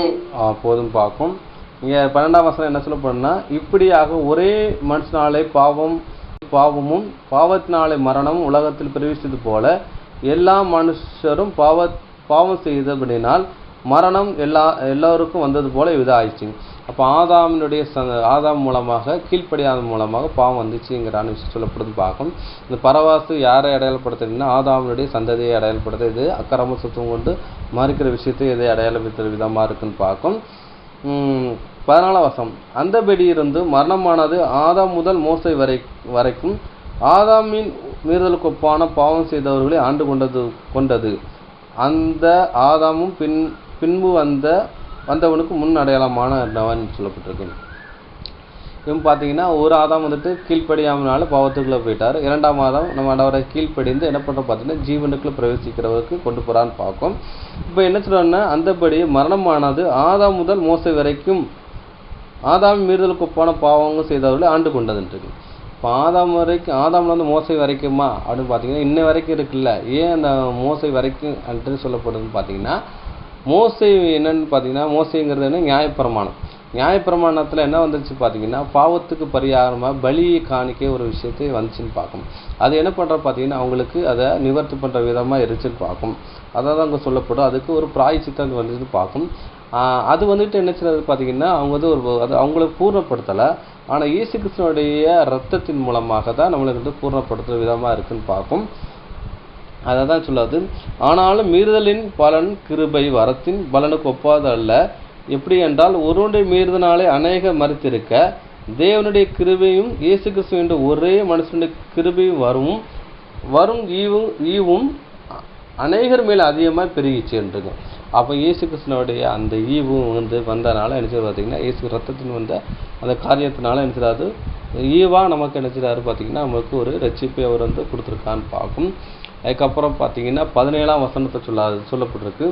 அல்லாமலும் ஒருவருடைய மீறுதனாலே அந்த ஒருவன் மூலமாக மரணம் ஆண்டு கொண்டு இருக்க, கிருபையின் பரிபூர்ணத்தின் நீதியாகிய ஈவின் பரிபூர்ணத்தை பெறுகிறவர்கள் இயேசு கிறிஸ்து என்னும் ஒருவனாலே ஜீவன் அடைந்து ஆளுவார்கள் என்று அதிகம் நிச்சயமே இருக்கு. அப்போ நீதியாகி ஈவின் பரிபூர்ணத்தை, அப்போ தேவன் ஒரு தேவனுடைய நீதியை ஈவா நமக்கு நினைச்சிருக்காரு, அவர் கொடுத்துருக்கான்னு பார்க்கும். அதான் ஒரு விஷயத்தை ஒரு விதமாக அடையாளப்படுத்துகிற விதமாக இருக்கும் பார்க்கும். அன்றையும் ஒரே மனுஷனுடைய கீழ்ப்படியதனாலே அநேகர் பாவியலாக்கப்படுறது போல ஒருவனுடைய கீழ்ப்படியதனாலே அநேகர் நீதிமானாக்கப்படுறது. ஒருவன் மூலமாக என்ன செய்வது மரணம் வந்தது, என்னது கீழ்ப்படியாமனால மரணம் வந்துச்சு. ஒருவர் கீழ்ப்படினால அந்த கீழ்ப்படினால உயிர்த்தெழு வருதுன்னு பார்க்கும். அதனால என்ன பார்த்தீங்கன்னா, இவர் வந்துட்டு கீழ்ப்படிந்து இவருடைய உயிர்த்தெழுதல என்னத்தை கொடுக்க போறா பார்த்தீங்கன்னா, சபைக்கும் கொடுக்க போறாரு, என்ன பண்ணுறா பார்த்தீங்கன்னா உலக ஜனத்துக்கும் கொடுக்க போறான்னு பார்க்கணும். ஏன்னா அவர் அவருடைய ரத்தம் வந்துட்டு உலகத்தின் பாவத்தை சுமந்து தேய்க்கிற தேவ ஆட்டுக்குட்டியாக இருக்கான்னு பார்க்கணும். அப்போ நினைச்சிடாரு உலக ஜனத்துக்கும் உயிர் கொடுத்து நினைச்சிடாரு சத்தியத்தை ராஜ்யத்தில் வந்து பெற்று கொடுப்பாருங்கிறான விஷயம் சொல்லப்படுதுன்னு பார்க்கும். ஆதலால் பாவம் மரணம் ஏதுவான ஆண்டு கொண்டது போல கிருபையானது நம்மளோட கர்த்தராகிய இயேசு கிறிஸ்துவின் மூலமாக நீதியினாலே நித்திய ஜீவனுக்கு ஏதுவாக ஆண்டு கொண்டது. அப்போ பார்த்தீங்கன்னா இயேசு கிறிஸ்து ரத்தத்து மூலமாக நித்திய ஜீவனுங்கிறான விஷயம் தான் தேவன் கொடுக்குறாருங்கான விஷயத்த சொல்லப்படுதுன்னு பார்க்கும். இதான் ஒரு விஷயம் பார்க்கும். அடுத்தபடி அன்புக்குரிய சகோதரர்களே, அந்த காளையினுடைய பலி யாரை அடையாளப்படுத்துகிற விதமாக இருக்குது பார்த்தீங்கன்னா, நம்ம ஆண்டவராக இயேசு கிறிஸ்துனுடைய பலிக்கு ஒப்பாக இருக்குங்கிறான விஷயம் சொல்லப்படுதுன்னு பார்க்கும். அதை கூட நம்ம படிக்கலாம். மத்தேயு 22ஆம் அதிகாரம் 4ஆம் வசனம். மத்தேயு எழுதின சுவிசேஷம் அதிகாரம் 22 வசனம் 4. அப்பொழுது அவன் வேறு ஊழியக்காரரை அழைத்து, நீங்கள் போய், இதோ என் விருந்தை ஆயத்தம் பண்ணினேன், என் எருதுகளும் கொழுத்த ஜந்துக்களும் அடிக்கப்பட்டது, எல்லாம் ஆயத்தமாயிருக்கிறது, கல்யாணத்திற்கு வாருங்கள் என்று அழைக்கப்பட்டவர்களுக்கு சொல்லுங்கள் என்று அனுப்பினான். அப்போ இந்த கொழுத்த தந்து அந்த என் விருந்து ஆயத்தமா இருக்கிறது என்று எருதுகள் கொழுத்த தந்துகள் அடிக்கப்பட்டதுன்னு இருக்கு. அப்போ எருதுங்கிற விஷயம் எதை அடையாளப்படுத்தினா நம்ம ஆண்டவராகிய இயேசு கிறிஸ்துவை அவருடைய பலி அடையாளப்படுத்துன்னு பார்க்கும். இந்த கல்யாணத்துக்கு வாருங்கள் என்று அழைக்கப்பட்டிருக்க சொல்லுங்கன்னு இருக்கும். அப்போ வந்துட்டு மனைவி தன்னை ஆயத்தப்படுத்தான் என்று சொல்ல கேட்டேன். கல்யாண விருந்துங்கிறது பரலோக ராஜ்யத்துக்கு குறித்ததான விஷயத்தை சொல்லிட்டான் பார்க்கும்.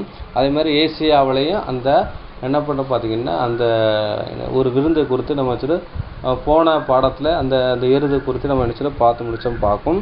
ஏசியா 25ஆம் அதிகாரம் 6, 7, 8, 9 வசனங்கள் நம்ம படித்தோம். என்ன படித்தோம்னா அந்த எருதுனுக்குரிய காரியங்களை நம்ம படித்தோம் பார்த்தோன்னா அது வந்துட்டு அவருடைய பலியின் மூலமாக அந்த விஷயங்கள் பண்ணி முடிச்ச காரியங்களை படித்து முடித்தோம் பார்க்கும்.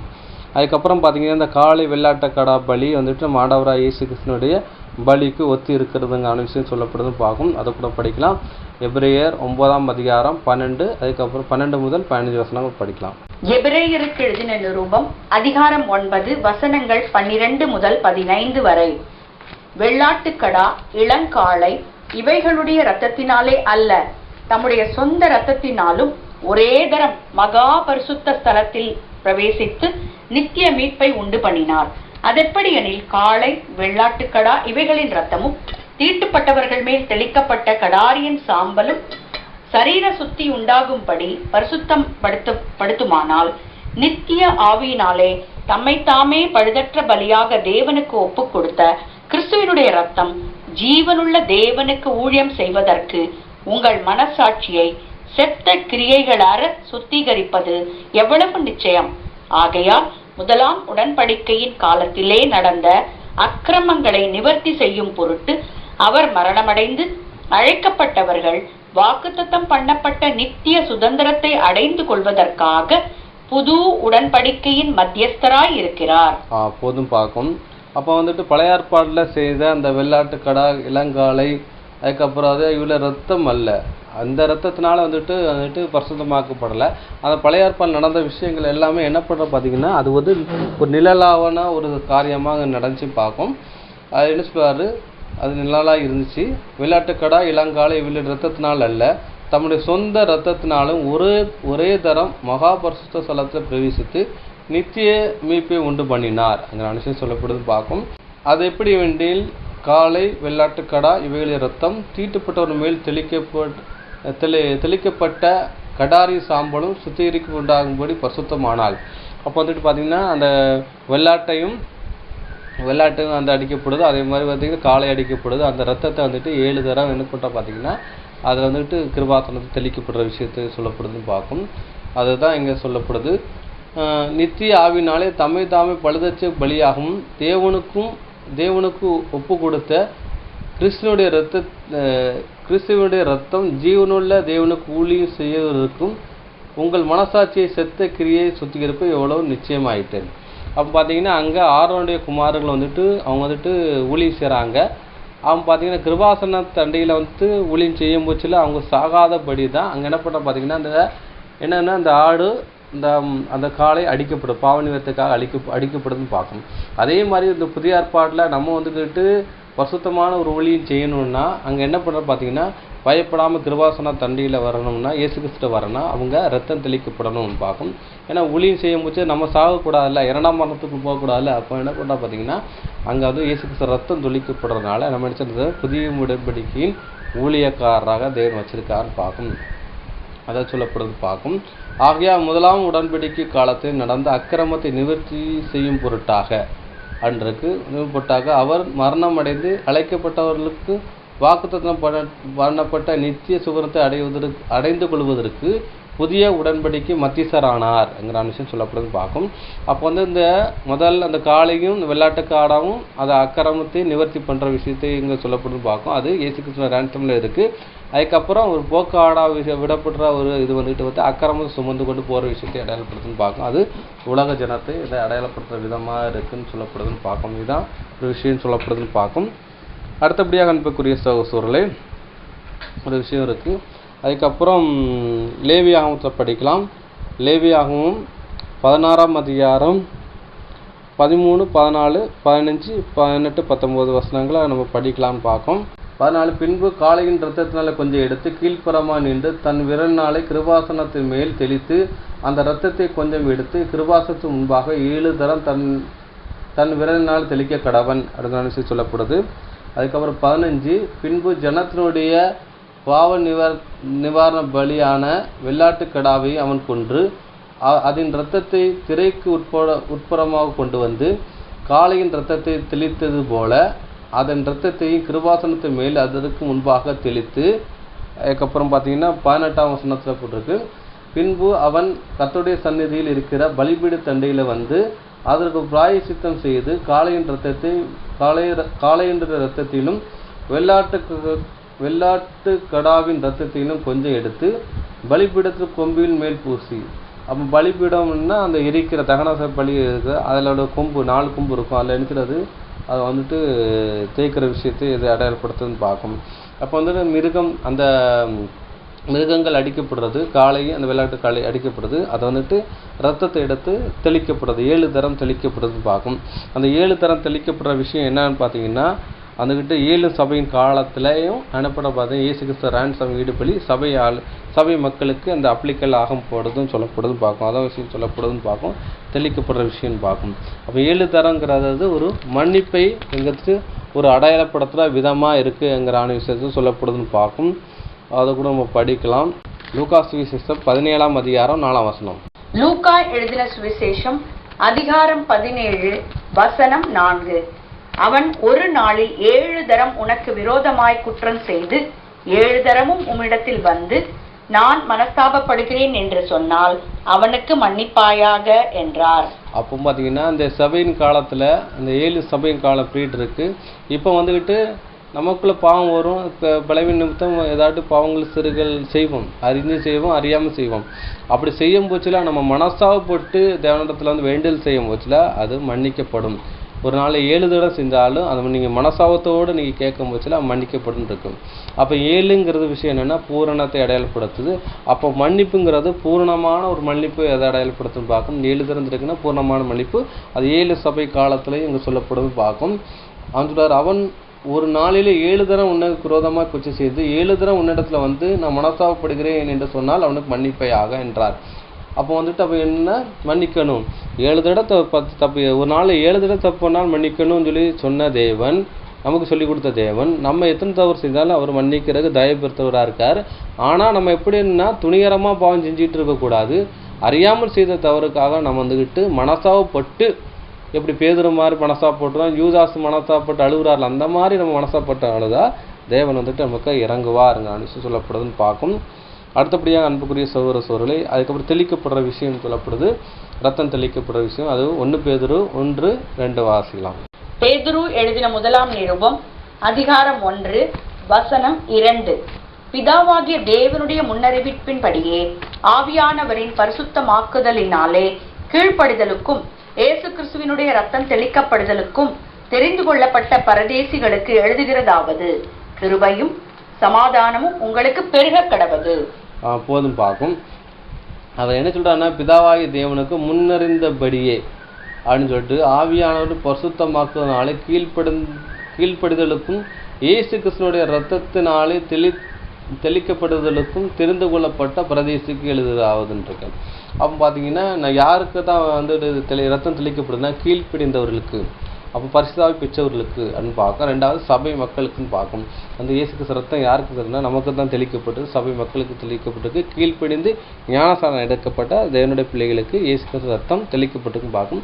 7 தரம் தெளிக்கப்படுற விஷயம் பூரணமான ஒரு தெளிப்பை அடையாளப்படுத்தும். 7 சபை காலத்துக்கு இது அப்பளிக்காலாக ஒரு விஷயத்தை அடையாளப்படுத்தும் விதமாக இருக்குன்னு பார்க்கும். அடுத்தபடியாக எபிரேயர் 12ஆம் அதிகாரம் 24ஆம் வசனம். எபிரேயருக்கு எழுதின நிருபம் அதிகாரம் 12 வசனம் 24. புது உடன்படிக்கையின் மத்தியஸ்தராகிய இயேசுவின் இடத்திற்கும் ஆபேலினுடைய ரத்தம் பேசினதை பார்க்கிலும் நன்மையானவைகளை பேசுகிற ரத்தமாகிய தெளிக்கப்படும் ரத்தத்தினிடத்திற்கும் வந்து சேர்ந்தீர்கள். அப்போதும் பார்க்கும். அப்போ தெளிக்கப்பட்ட ரத்த இடத்துல வந்து சேர்ந்தீர்கள். எங்கே தெளிக்கப்படுதுன்னா கிருபாசன தண்டையில் தெளிக்கப்பட்டிருக்கு அப்படின்னு பார்க்கலாம். கிருபாசன தண்டை யாரை அடையப்படும் நம்ம ஆண்டவராக இயேசு கிறிஸ்து அடையாளப்படுத்துது. அப்போ வந்துட்டு பார்த்தீங்கன்னா அது நம்மளே தெளிக்கப்படுற விஷயம்னு பார்க்கும். அப்போ கிருபாசன தலை யாரை அழைத்து நம்ம ஆண்டவராக இயேசு கிறிஸ்து அடையாளப்படுத்துறது. அப்போ வந்து கிறிஸ்து தலையாக இருக்கா நம்ம அவயங்களாக இருக்கும் பார்க்கும். அவர் மேலே தெளிக்கப்பட்ட அந்த ரத்தமும் நம்ம மேலே தெளிக்கப்பட்ட ரத்தத்துக்கு அது ஒரு சமமான ஒரு விஷயமா இருக்குன்னு பார்க்கும். அதுக்கப்புறம் பார்த்தீங்கன்னா பலிபீடத்தில் கொம்பில் வந்துட்டு அந்த ரத்தம் தேய்க்கப்படுற விஷயத்தை சொல்லப்படுதுன்னு பார்க்கும். அதுதான் எபிரேயர் 13:10 நமக்கு ஒரு பலிபீடம் உண்டுன்னு சொல்லிட்டு அது பலிபீடம் யாரை அடையாளப்படுத்துது நம்ம ஆண்டவராக இயேசு கிறிஸ்து அடையாளப்படுத்துன்னு பார்க்கும். அந்த பலிபீடத்தில் தான் நினச்சிருவாங்க அந்த மிருகத்தை தகனிப்பாங்கன்னு பார்க்கும். அதே மாதிரி நம்ம ஆண்டவராக இயேசு கிறிஸ்து சிலுவை மரத்தில் அவர் எனக்கு தகனிக்கிற ஒரு விஷயத்தை அதை அடையாளப்படுத்துகிற விதமாக இருக்குன்னு பார்க்கும். லேவியாகவும் 16ஆம் அதிகாரம் 21, 26, 27 வசனம் வாசிக்கலாம். லேவியராகமம் அதிகாரம் 16 வசனங்கள் 21 மற்றும் 26, 27. அதன் தலையின் மேல் ஆரோன் தன் 2 கைகளில் வைத்து அதன் மேல் இஸ்ரவேல் புத்திரருடைய சகல அக்கிரமங்களையும் அவர்களுடைய எல்லா பாவங்களினாலும் உண்டான அவர்களுடைய சகல மீறுதல்களையும் அறிக்கையிட்டு அவைகளை வெள்ளாட்டு கிடாவினுடைய தலையின் மேல் சுமத்தி அதை அதற்கான ஆழ்வசமாய் வனாந்திரத்துக்கு அனுப்பிவிட கடவன். போக விடப்படும் போக்காடாகிய வெள்ளாட்டுக்கடாவை கொண்டு போய் விட்டவன் தன் வஸ்திரங்களை தோய்த்து ஜலத்தில் ஸ்நானம் பண்ணி பின்பு பாளையத்துக்குள் வருவானாக.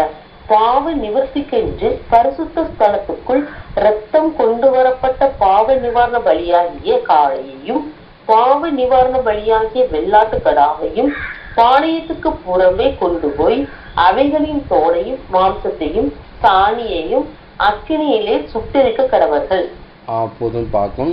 நம்ம பார்த்தீங்கன்னா 21ஆம் வசனத்தில் என்ன போட்டிருக்குன்னா அதன் தலைமையில் ஆரோன் தனது கையை வைத்து அதன் மேல் இஸ்ரவேல் புத்திரருடைய சகல அக்கிரமங்களையும் அவர்களுடைய எல்லா பாவங்களிலும் உண்டான அவருடைய சகல மீறுதல்களையும் அறிக்கையிட்டு அந்த வெள்ளாட்டு கிடாவின் தலையின் மேல் சுமத்தி அதை அதற்கு ஆள் வசம் இல்லாத வனாந்தரத்தில் அனுப்பிவிட்டான்ங்கிற விஷயம் சொல்லப்படும் பார்க்கும். இது என்ன பண்ணுற பார்த்தீங்கன்னா ஒரு கீழ்ப்படியாதனுடைய பிள்ளையினுடைய சுவாபத்தை அதனுடைய என்ன பண்ணுற பார்த்தீங்கன்னா அந்த மீறுதலை வாங்கி கொடுத்து இந்த வெள்ளாட்டு கடை அனுப்பிச்சிட பார்த்தீங்கன்னா வனாந்தரத்தில் போய் விடப்படுதுன்னு பார்க்கும். அதே மாதிரி பார்த்தீங்கன்னா இஸ்ரேல் ஜனங்களையும் சிலர் வந்து கீழ்ப்படிய அமைக்கில் போகிறாங்கன்னு பார்க்கும். அதாவது ஆதாமுக்கு ஒப்பான ஒரு பாவம் இருக்குன்னு. ஆதாமுக்கு ஒப்பான பாவம்னா உடன்படிக்கை மீற விஷயத்தை அடையாளப்படுத்துகிற விதமாக பார்க்கும். அதுக்கப்புறம் அறியாமல் செய்த விஷயத்தை அடையாளப்படுத்துகிற விதமாக பார்க்கும். அப்போ என்ன செய்யறது அது அக்கிரமத்தை சுமந்து கொண்டு என்ன செய்ய வனாந்தரத்தில் போக விடுற விஷயத்தை அடையாளப்படுத்துன்னு பார்க்கும். அதுக்கப்புறம் பார்த்தீங்கன்னா இந்த போக விட்ட போக்காடாகிய வெள்ளாட்டுக்கடாவை கொண்டு வந்து போய் விட்டவன் தன் வஸ்திரத்தை தேய்த்து ஜலத்திலே சாணம் பண்ணுறாரு. அதுக்கப்புறம் பாளையத்துக்கு வரணும்னு இருக்கு. என்ன பண்ணுறான்னு பார்த்தீங்கன்னா அந்த போக்காடாக விட போட்டவன் என்ன பண்ணுறான் அந்த ஆடை விட்டுட்டு வந்துட்டு என்ன பண்ணுறாருன்னா ஸ்நானம் பண்ணி அவனா குளிச்சுட்டதுக்கு அப்புறம் தான் பாளையத்துக்குள்ளே வரணும் உள்ளே வரணும்னு இருக்குன்னு சொல்லப்படுன்னு பார்க்கும். அதே மாதிரி பார்த்தீங்கன்னா அங்கே இயேசு கிறிஸ்துவ அங்கே அடிக்கப்பட்டு அதுக்கப்புறம் அடிக்கப்படுறதுக்கு ஒப்பு கொடுக்காங்க. அதுக்கப்புறம் பார்த்தீங்கன்னா பரவாசம் வந்து விடுதலை பண்ணுற விஷயம் பார்க்கும். இதை வந்துட்டு பிளாத்து வந்துட்டு அந்த தீர்ப்பை கொடுத்துட்டு தன்னை கையை கழுவுறான்னு பார்க்கும். அப்போ என்ன கையை கழுவுற விஷயம் என்ன பண்ணுற பார்த்தீங்கன்னா அதாவது இதுக்கு எனக்கு சம்மந்தம் கிடையாதுங்கிற விஷயம் சொல்லப்படும். இன்னொன்று பார்த்தீங்கன்னா அதோடைய ரத்தத்துக்கு அந்த ரத்தப்படியெல்லாம் நீக்கலாக்கிற விஷயத்தை இதை அடையாளப்படுத்துகிற விதமாக இருக்குன்னு பார்க்கும். அதை தான் இங்கே சொல்லப்பட்ட என்ன பண்ணுறா பார்த்தீங்கன்னா இங்கே 24ஆம் வசனத்தை சொல்லப்படுது.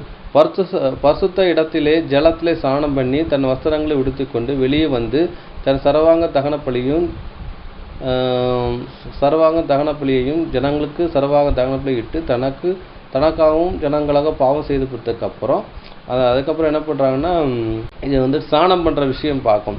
அதாவது இந்த பாவ நிவர்த்தி பண்ணி முடிச்சதுக்கப்புறம் இந்த விஷயம் பண்ணுறா பார்க்கணும். போக்காடை போட்ட விஷயத்துக்கு அப்புறம் என்ன பண்ணுறா பார்த்தீங்கன்னா அவங்களும் என்ன பண்ணுறாங்க, ஸ்நானம் பண்ணுறாங்கன்னு பார்க்கணும். அதை 24ஆம் வசனத்தில் சொல்லுவச்சில் பாவ நிவர்த்திக்கென்று பரிசுத்த ஸ்தலத்துக்கு இரத்தத்தை கொண்டு வரப்பட்ட பாவ நிவர்த்தி பலியாக காளையும் பாவ நிவர்த்தி பலியாக வெள்ளாட்டுக்கடாவையும் பாளையத்துக்கு புறமே கொண்டு போய் அவளை தோலையும் மாம்சத்தையும் சாணியையும் அக்கிலையும் சுட்டரிக்கப்பட்டு அவளை சுட்டரித்தவன் தனது வஸ்திரத்தை தேய்த்து ஜலத்தில் ஸ்நானம் பண்ணி பின்பு பாளையத்துக்கு வர பண்ணுவேன். பாவ நிவர்த்தி பண்ணி அந்த தோல் அந்த இதெல்லாம் நினச்சிடாங்க பாளையத்து புறம்பே அங்கே வந்து சுட்டரிக்குன்னு போடணும்னு பார்க்கும்.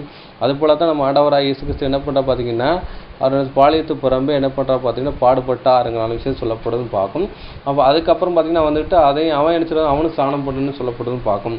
அதே மாதிரி பார்த்தீங்கன்னா இங்கே பிளாத்து இயேசு கிறிஸ்து சிலுவையை ஒப்பு கொடுத்துட்டாரு. இங்கே பரவாசி விடுதலை பண்ணிட்டாரு. 2 விஷயம் பண்ணிவிட்டு அவர் கை கழுவுறான்னு பார்க்கும். ஏன்னா 2 விஷயம் ஒரு ஆள் தான் பண்ணுறாரு. யாருன்னா அந்த பிளாத்து தான் பண்ணுறாரு பார்க்கும், வந்து கை கழுவுறான்னு பார்க்கும். இங்கே 2 விஷயத்தையும் யார் பார்க்க, இஸ்ரேல் ஜனங்க தான் பண்ணுறாங்க. என்ன பண்ணுறாங்கன்னா ஒன்று போக்காடை விடுற போகிறாங்க, ஒன்று பாவ நிவர்த்தி பண்ணுறா பார்க்கும். பண்ணி முடித்தோடனே கையை கட்டுற ஒரு விஷயத்தை அடையாளப்படுத்துகிற விதமாக இருக்குன்னு பார்க்கும். இந்த போக்காடை விடப்படுற விஷயம் எதை அடையாளப்படுத்து பார்த்தீங்கன்னா அந்த உலக ஜனத்தை அடையாளப்படுத்துன்னு பார்க்கும். அது என்ன பண்ணுறதுன்னா மந்தையிலேருந்து வேறு பிடிக்கப்பட்ட ஒரு ஜனத்தை இதை அடையாளப்படுத்துன்னு பார்க்கும். அதை கூட நம்ம படிக்கலாம். அதாவது இஸ்ரேல் சபையாரில் என்ன பண்ணுறான் பார்த்தீங்கன்னா அது வந்து அக்கிரமம் சுமந்து கொண்ட ஒரு விஷயம் பார்க்கும். அதே மாதிரி அது உலக ஜனத்துக்கு ஒரு நிலாட்டமாக இருக்குன்னு பார்க்கும். அது விஷயம் பார்த்தீங்கன்னா இந்த மந்தியில் சேராத வேறு ஒரு அடையாளப்படுத்துகிற விதமாக இருக்குங்கிற விஷயம் சொல்லப்படுது பார்க்கும். யோவான் 10ஆம் அதிகாரம் 16-17 வசனம் வாசிக்கலாம். யோவான் எழுதின சுவிசேஷம் அதிகாரம் 10 வசனங்கள் 16 மற்றும் 17. இந்த தொழுவத்தில் உள்ளவைகள் அல்லாமல் வேறு ஆடுகளும் எனக்கு உண்டு, அவைகளையும் நான் கொண்டு வர வேண்டும். அவைகள் என் சத்தத்திற்கு செவி கொடுக்கும். அப்பொழுது ஒரே மந்தையும் ஒரே மேய்ப்பனும் ஆகும். நான் என் ஜீவனை மறுபடியும் அடைந்து கொள்ளும்படிக்கு அதை கொடுக்கிறபடியினால் பிதா என்னில் அன்பாயிருக்கிறார். போதும் பார்க்கும். இந்த தொழுவத்தில் உள்ளவை அல்லாமல் வேறு ஆடுகள் எனக்கு உண்டு, அவைகளை நான் கொண்டு வர வேண்டும். அவைகள் என் சத்தத்துக்கு செவி கொடுக்கும். அப்பொழுது ஒரே மந்தையும் ஒரே மேய்ப்பன் ஆகும். இது எப்போனா ராஜ்யத்தில் அங்கே சேர்க்கிறேன் பார்க்கும். ஒரே விஷயமாகும். நான் என் ஜீவனை மறுபடியும் அடைந்து கொள்ளும்படி அதை கொடுக்கும்படினால் என் பிதா என்னில் நம்பா இருக்கிறார். அப்போ வந்துட்டு முதல்ல சபைக்கும் 2 உலக ஜனத்துக்கும் சேர்த்து தான் அனுப்பிச்சிட்டாரு. அவர் உயிர் நிறுத்திருக்கார் பார்க்கும். இந்த ஒரே மந்தையாக வைக்கிற விஷயம் அப்படின்னா ராஜ்யத்தில் ஒன்று சேர்க்கிற ஒரு விஷயத்தை இதை அடையாளப்படுத்துகிற விதமாக இருக்குன்னு பார்க்கும். இந்த அக்கிரமத்தை சுமந்து கொண்ட விஷயம் என்னன்னு படிக்க போகிறோம். எரேமியா 31:30 வாசிக்கலாம். எரேமியாவின் புஸ்தகம் அதிகாரம் 31 வசனம் 30. அவனவன் தன் அக்கிரமத்தின் நிமித்தமே சாவான். எந்த மனுஷன் திராட்சைக்காய்களை தின்பானோ அவனுடைய பற்களை கூசி போகும். போதும் பார்க்கும். இங்க என்ன சொல்லப்படுது பார்த்தீங்கன்னா பிதாக்கள் திராட்சைக்காய் தின்னார்கள், பிள்ளைகளை பற்கள் கூசி போயிட்டு என்று அந்நாளுக்கு சொல்ல மாட்டான் சொல்லிட்டு சொல்றாரு. என்ன சொல்றேன்னா இது வந்துட்டு பிதாக்களுடைய அந்த அக்கிரமம் ஆதாமுடைய அக்கிரமத்தை எங்கே வரனா ராஜ்யத்துக்கு வராதுன்னு சொல்லப்பட்டிருக்கு. அதுன்னு சொல்றாரு. அவனவன் தன் அக்கிரமத்து நிமித்தமே சாவான். எந்த மனுஷனும் திராட்சைக்காய் திம்பானோ அவன் பல்கள் கூசி போன்றது. திராட்சை காய் அப்படின்னா புளிப்பான விஷயம்னு சொல்லப்பட்டிருக்கு. இந்த புளிப்புங்கிறது துர்க்குணம் பொல்லாப்புன்னு சொல்லப்பட்டுன்னு பார்ப்போம். அப்போ பார்த்தீங்கன்னா இப்போ இந்த ஆடு எப்படி போகுதுன்னு பார்த்தீங்கன்னா துர்க்குணம் பொல்லாப்புங்கிறதான ஒரு அக்கிரமம் சுமந்து கொண்டு எங்கே போகுதுன்னா வனாந்தரத்தில் போகுதுன்னு பார்ப்போம். வனாந்தரத்தில் எப்படினாலும் மறிக்கப்படுற விஷயம்னு அடையாளப்படுத்த அதை தேவன் நினைச்சிடாரு உயிர்ப்பிக்கிற விஷயத்தை அடையாளப்படுத்துகிற விதமாக இருக்கும் பார்க்கும். இந்த வனாந்தரங்கிறான விஷயம் எதை அடையாளப்படுத்துன்னு பார்த்தீங்கன்னா அது வந்துட்டு இந்த உலகத்தை அடையாளப்படுத்துன்னு பார்க்கும். இந்த வனாந்தரம் ஆக்குன யாருன்னு பார்த்தீங்கன்னா சாத்தான்னு ஆக்கினான்னு பார்க்கும். அதை கூட நம்ம படிக்கலாம். ஏசாயா 14ஆம் அதிகாரம் 17-18 வாசிக்கலாம். ஏசாயாவின் புஸ்தகம் அதிகாரம் 14 வசனங்கள் 17 மற்றும் 18. உலகத்தை வனாந்தரமாக்கி அதன் நகரங்களை அழித்து சிறைப்பட்டவர்களை தங்கள் வீடுகளுக்கு போக விடாமல் இருந்தவன் என்பார்கள். ஜாதிகளுடைய சகல ராஜாக்களும் அவரவர் தங்கள் அறையிலே மகிமையோட கிடத்தப்பட்டிருக்கிறார்கள். அப்போதும் பார்க்கும். அப்போது இந்த உலகத்தை வனாந்தரமாக்கி அதன் நகரத்தை அழித்து சிறைப்பட்டவர்களை தங்கள் வீடுகளுக்கு போக விடாமல் இருப்பான் என்றார். சிறைப்பட்டவன்னா மறித்து எங்கே இருக்காங்க பார்த்தீங்கன்னா பாதாளத்தில் இருக்காங்கன்னு பார்க்கும். அதுதான் சொல்லப்பட்டிருக்கு. உலகத்தை வனாந்தரமாக்க யாருன்னா அது சாத்தான்னு பார்க்கும். அதான் வனாந்தரக்கு போகிற விஷயத்தை அடையாளப்படுத்தும் பார்க்கும். ஜாதியுடைய சகல ராஜாக்களும் அவர்கள் தங்கள் அறையிலே மகிமையோடு கிடக்கிறார்கள். ஏன்னா பாதாளத்தில் அங்கே கட்டி போகிற ஒரு விஷயத்தின்னு பார்க்கும். அதாவது சொல்லப்படுன்னு பார்க்கும். அதுக்கப்புறம் பார்த்தீங்கன்னா 2 கொரிந்தியர் 5:19 வாசிக்கலாம். கொரிந்தியருக்கு எழுதின 2ஆம் நிருபம் அதிகாரம் 5 வசனம் 19. அதென்னவெனில், தேவன் உலகத்தாருடைய பாவங்களை எண்ணாமல் கிறிஸ்துவுக்குள் அவர்களை தமக்கு ஒப்புரவாக்குதலின் உபதேசத்தை எங்களிடத்தில் ஒப்புவித்தார். போதும் பார்க்கும். அப்போ யாருடைய பாவங்களை வந்துட்டு என்னென்ன பார்த்தீங்கன்னா, உலகத்தாருடைய பாவங்களை அவர் எண்ணாமல் அங்கிறான விஷயம் சொல்லப்பட்டு பார்க்கும். அது என்னவென்றால், தேவன் உலகத்தாருடைய பாவங்களை எண்ணாமல் கிறிஸ்துவுக்குள் அவருடைய தமக்கு ஒப்புரவாக்கும் ஊழியத்தின் உபதேசம் எங்களுக்கு ஒப்புவித்தார். அப்போ உலகத்தினுடைய பாவங்களை வந்து இப்போ என்னென்னு பார்க்க, அதை தான் அந்த அக்கிரமம் சுமந்து கொண்டு போகிற விஷயத்தை அடையாளப்படுதுன்னு பார்க்கும். இப்போ தேவனுடைய ஃபோக்கஸ் என்னன்னு பார்த்தீங்கன்னா, சபை 144,000 பார்க்கும். அது வந்து உலக தோற்றத்துக்கு முன் குறிக்கப்பட்டார்கள். அவரில் தான் தேவன் சபையில் கொண்டு வந்து அவர் அவரை பரிசுத்தப்படுத்துகிற வேலையை அவர் செய்தான்னு பார்க்கும். அதுக்கப்புறம் படிக்கலாம். ரோமர் 4:7 வசனம் வாசிக்கலாம்.